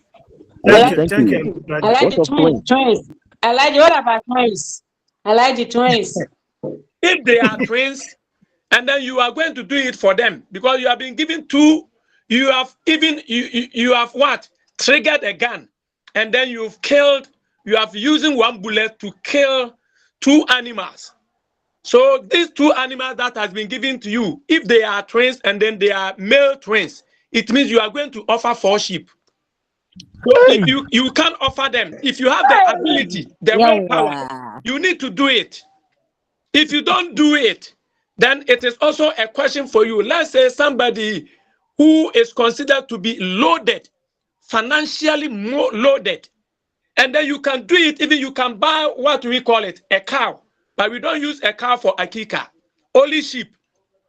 And then you don't do it simply because you've been given 2 male twins, and then you are going to offer 4 sheep, and then you are saying that, oh, they are many, so I'm going to use 2. Whilst you can offer it, because God knows your pocket, what is inside your pocket. As for these people who are financially loaded, they cannot even run away from it. They have to do it. If you don't do it, then there is a question for you to answer. Okay. Very good. Thank you, Alisa. Thank you for the education. Thank you for you. It's okay. You can ask Alhaji when we finish. He will answer you. If you need him as a consultant, you pay so that you get more information. Okay. Letitia, I think your question is answered.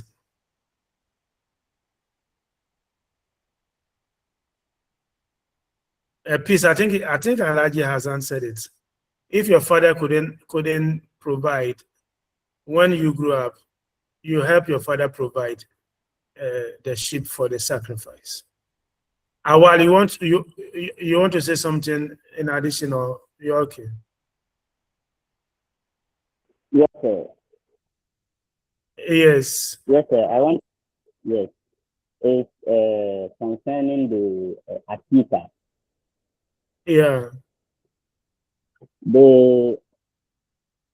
Like my brother rightly said, Akita. One thing I know for sure about Akita is that it is not hard or it is not wajib. It is not compulsory. It is sunnah, and it is sunnah al-mu'akkada. They are the type of sunnah that when you leave them, you don't have punishment for it. But when you do it, you have blessing. That is what we call sunnah al-mu'akkada. So I think that when you don't do it, there is punishment attached to it on the day of judgment. So that is what I wanted to clarify or to ask him, so that maybe we will all go and do the research better, then come back, then we correct it. Okay, thank you, Awa. Thank you for the addition. Okay. So we will conclude our discussions with sacrifice in Christianity. To understand the idea of sacrifice in Christianity, we'll have to go to the Old Testament. But really, that is the basis of the Christian understanding. So if you read Leviticus 1-7, the Levitical laws spells out sacrifice and all that you need to know. Now, in the Old Testament, sacrifice was used for many reasons: to thank God, to worship Him, to praise Him, to petition Him, to ask for penance, His forgiveness. And so you can see that in the Old Testament, sacrifice is seen as a form of gift giving. It is seen as a way of showing gratitude. It is seen in the form of petition. Sacrifice is seen also in the form of expiation. And of course, in the form of communion with God or Yahweh. And now the whole act of sacrifice in the Old Testament was simply an acknowledgement of a being higher than human who supplied the whole needs of humans. Hence, the need to show appreciation, to show thanks. When we come to Christianity proper, in Christian theology, sacrifice is seen in the death of Christ. And so in the life and death of Christ, when you read the Gospels, Christ is described as the Paschal Lamb. That should be in the book of John, the Gospel of John. He is described as a lamb who was offered as a sacrifice for the atonement of sin. Now, Jesus' life, his entire life, was a life of service. And his ministry was seen as an expression of his inner self-offering to God. So like I said, John described him as a Paschal lamb. Christ offered himself as an Old Testament sacrifice, basically to atone for the sins of the world. Now, what are some of the lessons we can learn from sacrifice in Christianity? The one that the life of a Christian is sacrificial, because that was the example set by Christ. Also, external sacrifice must be a sign of inner disposition of a person. And then sacrifice should be geared towards love of God and neighbor. And also, sacrifice implies total surrender to God. Also, sacrifice should be freely given as Christ voluntarily offered himself to save mankind. And then lastly, there is a clear link between sacrifice and sin. And so that we can see that in the sacrifice of Christ, forgiveness has been gotten. Now, because of Christ's sacrifice, God has forgiven humankind its sins. So that we can see that in Christianity, sacrifice is salvific. Salvific simply means it is a means of attaining salvation. And when you read Christian theology, I mean, they tell you that Christ was sacrificed so that we will be saved, according to Christian. And in Christianity, the idea of sacrifice is a one-off event. So the death of Christ on the cross is seen by Christian theologians as the sacrifice offered for the expiation of our sins. For the expiation of our sins. And so that through his sacrifice, we became reconciled to God. I mean, Christ's sacrifice is also described as a substitutionary sacrifice. It is also an expiatory sacrifice. Because through the sacrifice, the sins of mankind, according to Christian theology, was cleansed, was forgiven. And also, Christ became a substitute for humans, so that through his death, he replaced what punishment that awaits humans. And so these lessons from Christian sacrifice brings to an end our lecture for this course, where we began by looking at what is comparative religion. We move on to look at some definitions and names for the discipline. Then we went on to look at the methodology for the study. We then went on to look at the reasons why we study comparative religion. Then we began some selected themes, and we began with Avatara incarnation, Avatara in Hinduism, and incarnation in Christianity. We went on to look at the put and dead. We took examples from Christianity using the Catholic example, Islam using the example of the Wali, the Sufi sect, and of course, ancestors in ATR. Then from there, we move on to look at suffering in the world's religions. Here we took example from Christianity. We took example from Buddhism.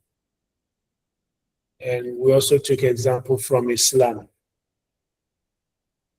Then finally, we then came to sacrifice with example from traditional religion, Islam, and then Christianity. So that is the end of our 4-week of lecture. At the beginning of the lecture, I told you that we have sent your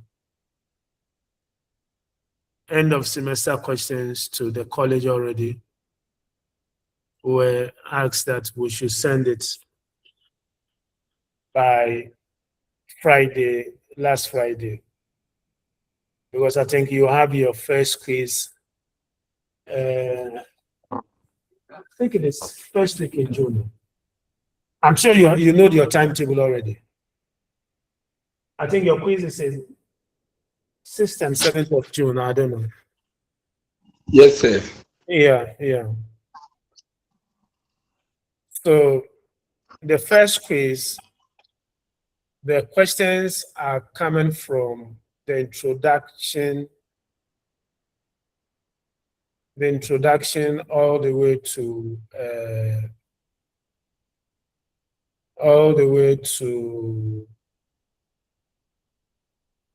Avatara in Hinduism and incarnation in Christianity.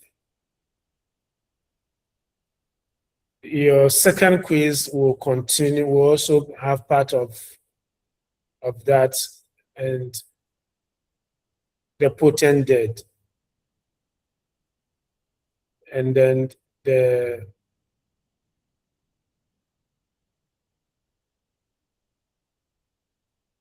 end of semester exams,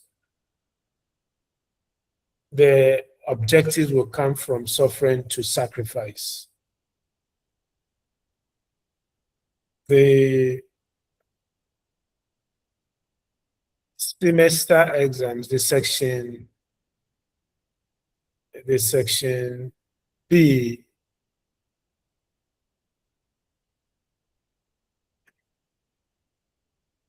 there will be 4 questions there, like I said. There will be 4 questions, and you will answer 2. The questions will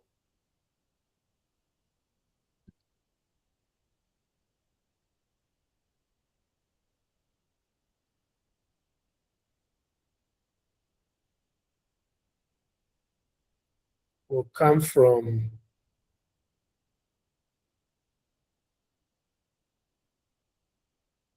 I'm trying to get something just to let you know, but there are about 6 topics that we treated. So, I mean, the point is, because the objective covers all the topics, when you study the topics, out of it, you are going to get the section B. 2 questions you will answer from section B. Yes, Christina, your hand is up. My question was about Come again. the Christian sacrifice. About the Christian sacrifice. Yes. About the Christian sacrifice. Please kindly place the Roman fathers and the sisters giving themselves without doing. No, but well, that is not sacrifice. That is devotion. I get you. It's more of devotion to God than sacrifice, so to speak. It is more of devotion than sacrifice.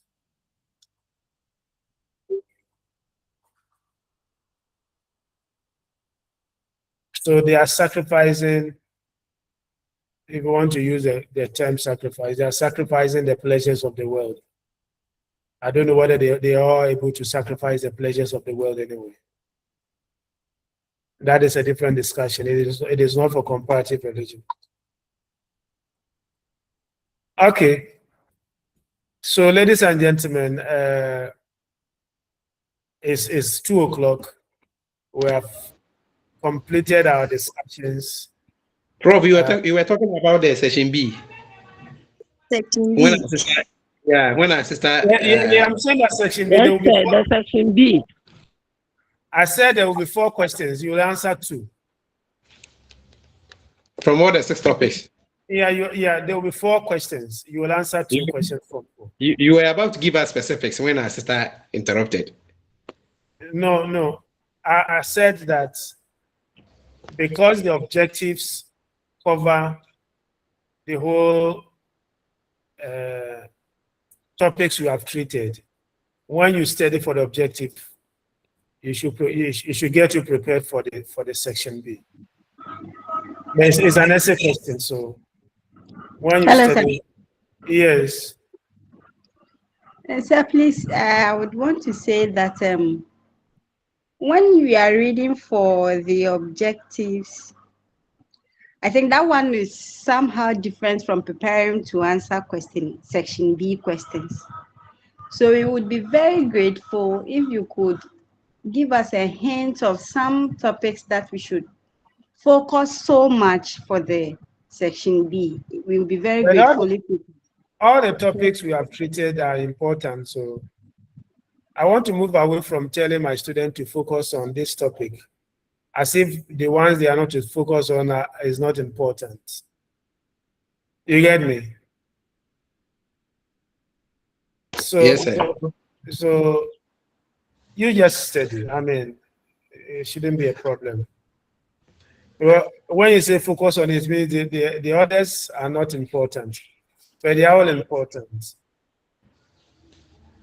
They are all important.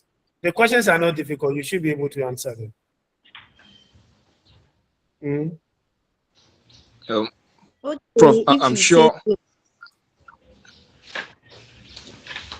Yes, yes. Prof, I'm sure the avatar questions for something will be compulsory. There's no compulsory question. There's no compulsory question. The 4 questions are all optional questions. The only compulsory questions are the objectives. But the essay, there's no compulsory essay question. You get it, sir. Thank you.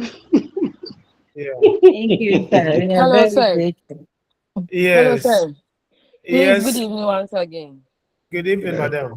Sir, please, with the essay writing, the section B, please, I would like to ask, is there any special way for writing essay? Sometimes we'll be done with the essay, and when the results come, I beg to. It's like you feel like you've written a lot, but when it comes, it's like, hey, what you will get. So please, if there is any special way that you would want us to tackle the essay, can you please help us out? Maybe the topic sentence, how to start, like just a hint on it. Thank you. Oh, but when it comes to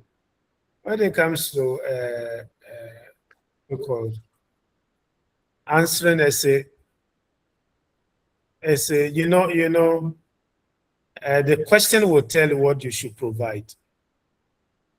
So you must first understand the question. When you understand the question, you should know that in this topic, we talked about so many things. But the question is saying, for example, if a question should come, discuss the importance of sacrifice. You are not now going to be discussing types of sacrifice. No, the question is not asking you to talk about types of sacrifice. So describe the importance of sacrifice. In your introduction, you must describe what is sacrifice, because that is the introduction.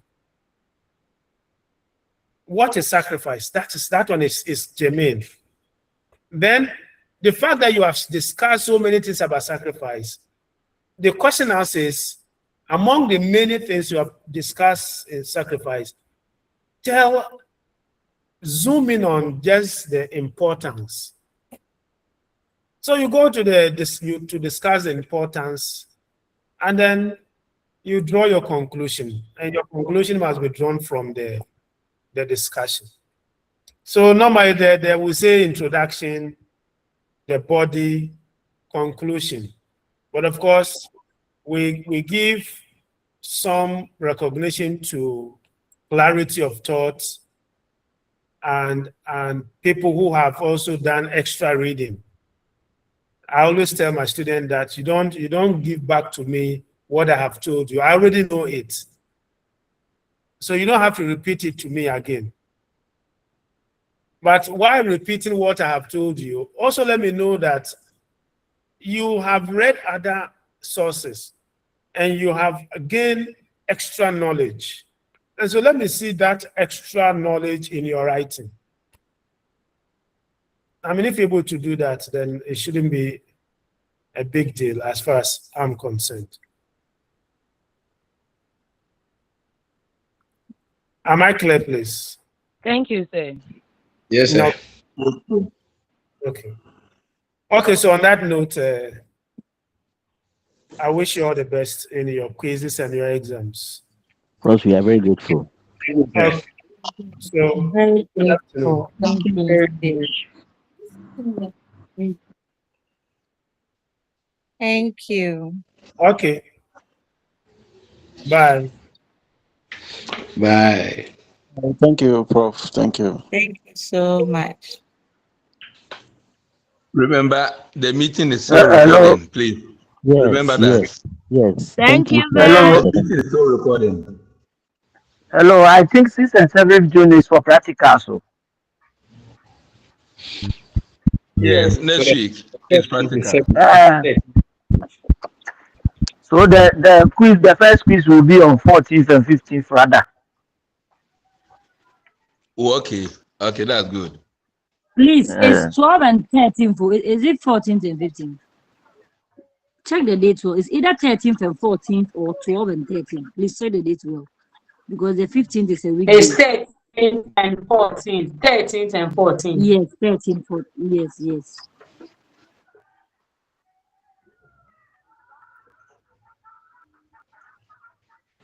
Mr. Fofi, Mr. Kofi, we are very grateful. Yeah, Auntie, the meeting is please, still are we going recording, to please. engage the... No, I'm asking a question. Are we going to engage Prof again before we write the exams? Yeah, if needed, then we have to do that. Why are you saying if needed? We need to engage him again. Oh. they are Oh, okay, recorded. okay. Please, let's stop this. So the meeting is still recording. So let's I like where are you? Mame, I like it. Where's that so that we ask let's him do questions? all Alaji other Bohase things Mikro. outside the box. I like it. Please come on board. I've come on board. Now, when the most I'm here. The meeting is still recording. I like it, please. The meeting is still recording. I like it. Mm-hmm. When a Muslim give birth to twins, as you said, or even a male child, and unfortunate thing happened, the father dies immediately the child is born, even the during the course of delivery, or even during the pregnancy time, the man dies. What happens to the child? Will they sacrifice that you just explained? Because of time, I was even about to come there. And then because of time that I've reserved it. So I think in the course of our discussions, since it is being recorded, but in the course of our discussions, we can even throw more light on this issue. With regard to what my able brother also brought up, his submission, you will talk much about it. But the only thing that I can say about what you are, the question that you are asking is that even if the father is not dead, and then the father is not able to even take care of that particular obligation, there is no, he is not entitled to anything simply because he has not been given the ability to do so. So in Quran, there is something that is always remind the adherent of Islam to know that if you are practicing Islam, it is very simple and straightforward.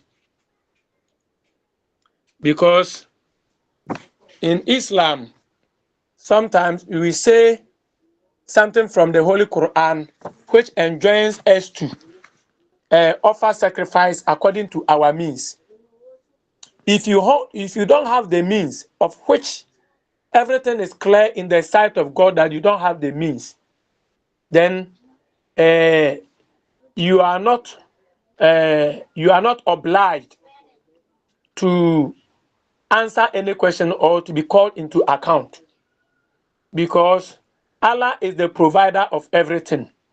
So if not been provided with the necessary needs, then you don't have anything to question about. But we are talking about those who have been given the willpower to do it, and because of miserliness, and then you refuse to do it.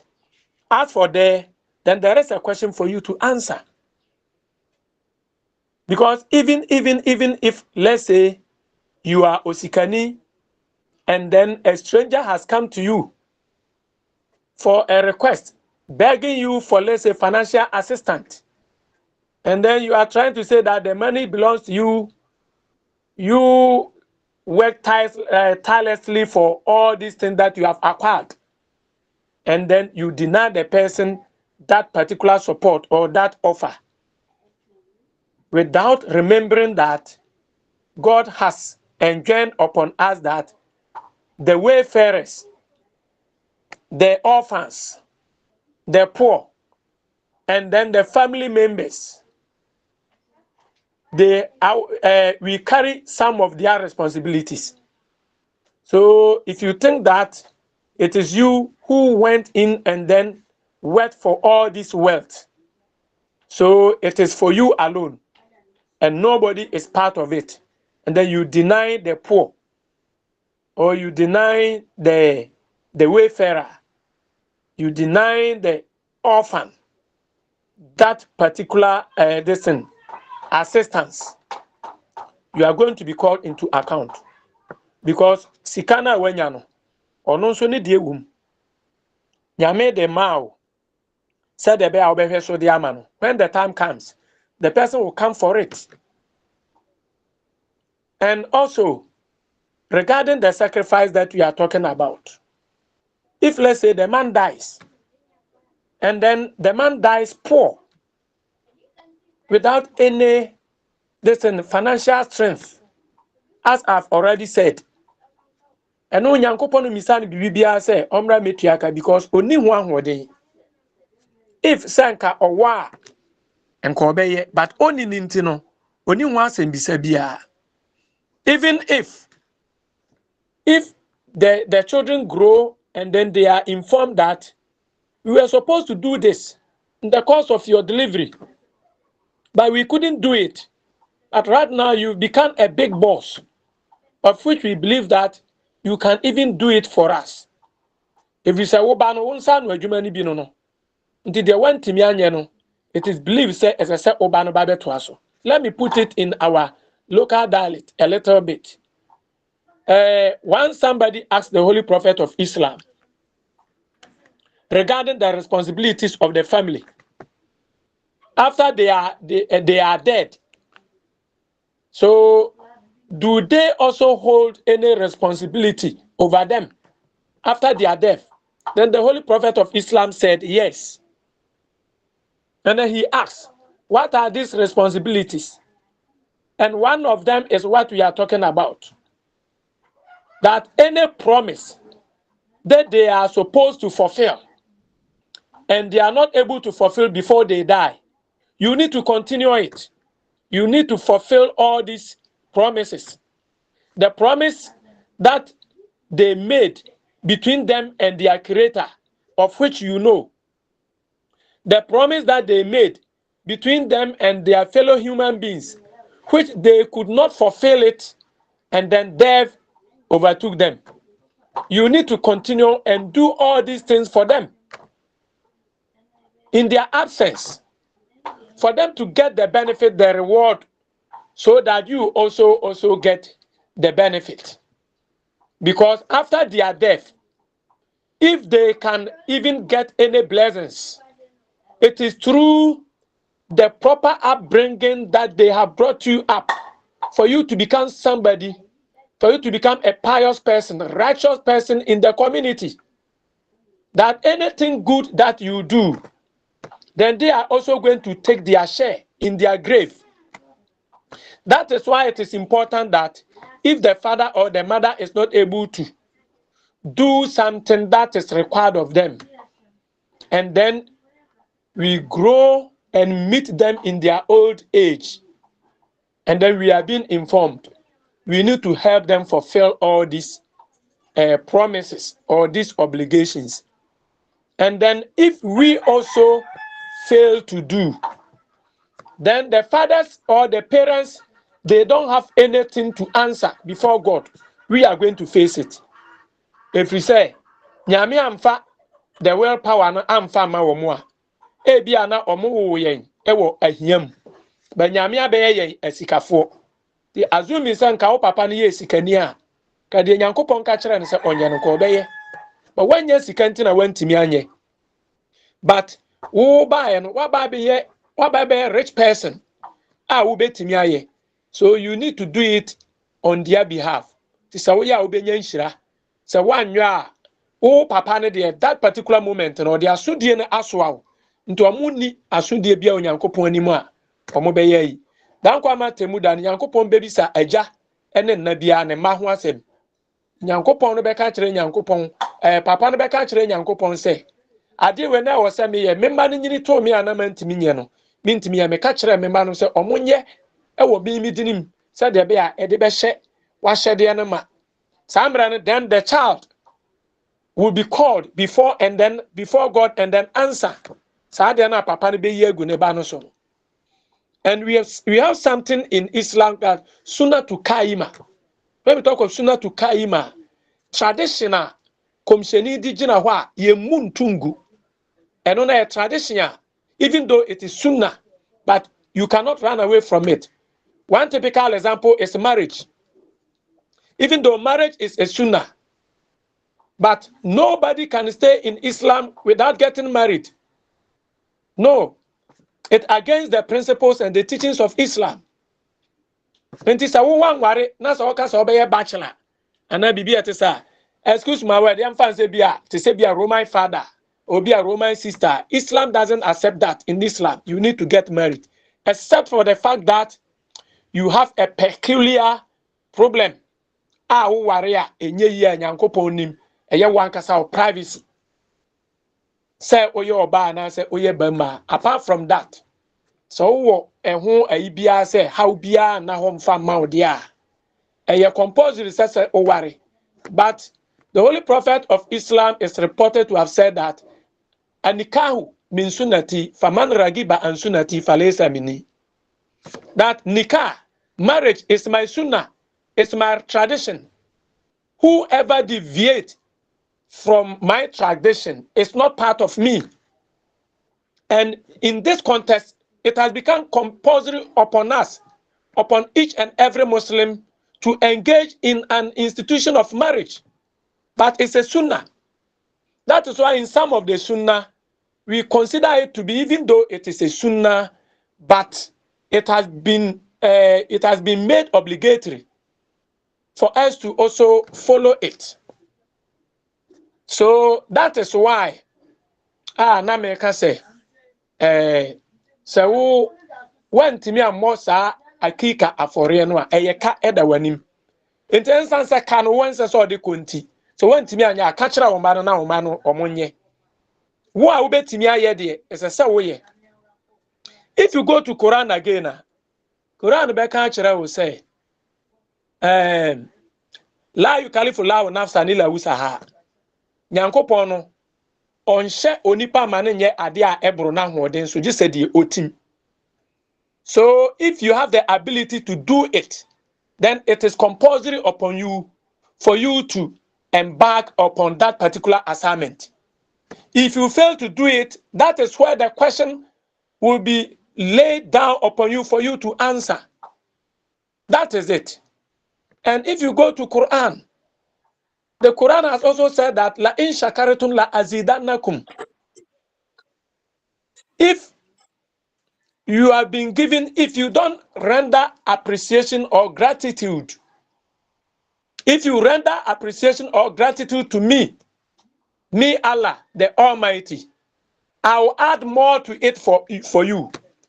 Wa in kafartum inna azabi la shadid. And if you become kafir, when we say boniaye krabro for the same. Boniaye. Very good. If you become ungrateful, inna azabi la shadid, then my punishment is the severe. I'll punish you. So anything that you have been blessed with, which you don't have any power over it, but God has given it to you, you need to be grateful to it. And if you don't show your appreciation or you become ungrateful person to Allah, inna azabi la shadid, I'll punish you. That is the reason why I said, if you have the ability to do the sunnah for that akika and you don't do it, then this Quranic injunction is upon you, that you will be punished by God. Alaji. Mame. No, Pacho, maybe some question, but could be clarification be about the marriage issue that Islam requires to say, Ubiabe worry if you don't have any peculiar BBAC kind there, as you said. Eti akoba nso sɛ maso awareɛ but menye obi ankasa me ho a ɛno nso ɛkɔba saa to say nobody is expressing love towards me to marry me ɛkɔba ne saa wɔ ɛsom mu a ɛno nso where is my position. Okay. As for the ladies, a man is different from a member. Okay. Ọbaa ne deɛ ne deɛ ekomhyɛni kaa yɛ ne sɛ ɔbaa biara yɛ dagyabɔfoɔ. Na Okay. adeɛ a ɛkata ɔbaa ho ɛma ɔmmɔ adagya ɛyɛ nneɛma ahodoɔ mmienu. Baako ne sɛ waware yɛhyira na wadeɛ so no wanya ho kani na dagya so akata. Okay. Ana na afei nso baako ne sɛ wawu ama yɛasie no. Okay. Na emra ɛbɛba sɛ ɔbaa no ɔno nso yɛde ne bɛgyina barima a ɛsɛ sɛ ɔno kɔse baa pɛ ɔwɔ ho ahoɔden sɛ ɛsɛ sɛ ɔware ɔbaa na wanware no ɔbaa ne deɛ ne sɛ yɛaba abɛsɛ wo pɛ baako ɔsɛ mempɛ mmienu mempɛ mmarima ya baa na wigina ɔmo wayigina ɔmo saa ma na kɔduru gyina berɛ bi sɛ afei deɛ mmarima no ɔmo mma bio.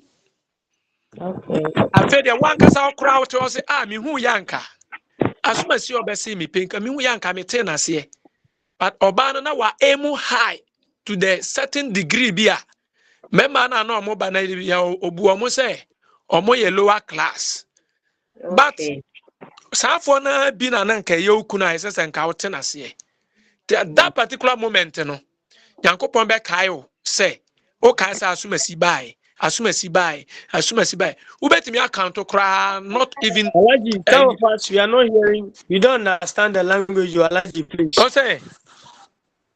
We don't understand the language. Since You she change the asked the language. question in Twi. But you can use the Since Alaji switch to Brofo. this one, okay. So that we can also understand. I was trying to answer her in Twi, that is why. But what I'm trying to say is that a woman, her position is a little bit different from a man or a boy. Let me say a girl or a boy. Because we make the proposals. The male, we go in and make the proposals. As far as our customs, our traditions in Ghana here are concerned, I'm not talking about other continents, other nations.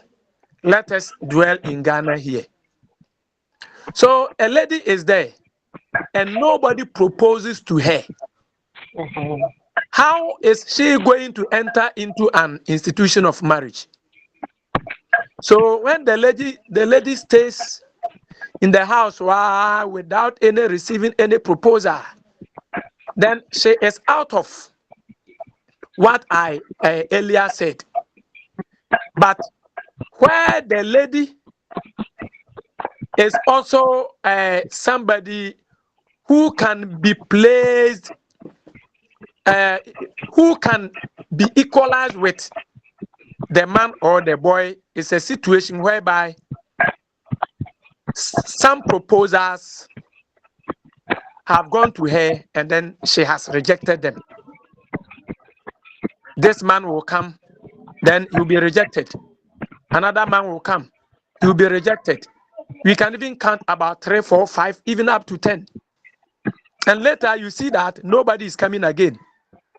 It means God chose somebody for you to be your husband, but because that you were aiming high to a certain level, you consider them as they don't match you, or they are not somebody who could even match you, so you ignore them. And then the door leading to your room was closed by God. So wherever you are roaming about, even you think that somebody has seen you, but nobody is seeing you. Nobody has seen you.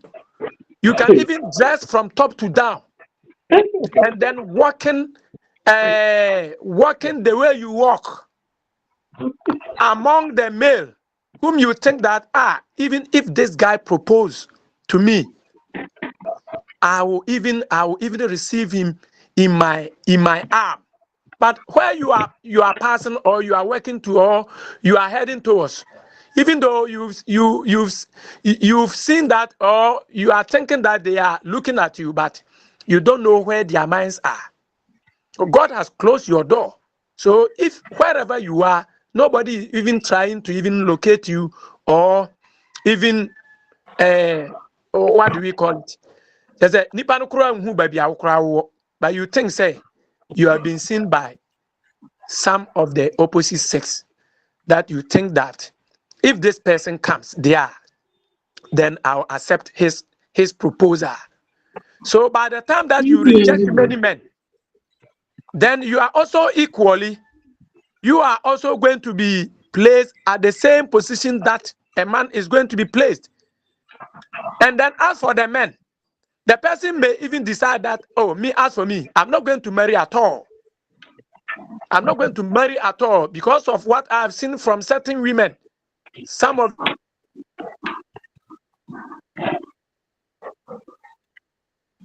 Network off.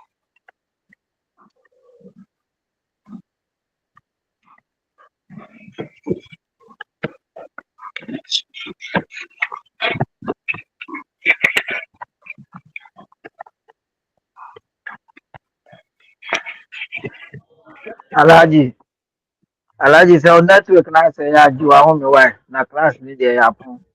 Alhaji ate. Mepacho areas no more fan to platform no is it my bachelor, why. eh? Be beyond. Bachelor. Yeah, where your platform Please also, put the because areas when on it the there, platform for us. What Prof said. This one is the platform of the code. So I think let's go to our platform and continue our discussion over there. Yeah. And put the areas to be studied for the quiz for us, please. Please put it on the platform for us.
Metabolic.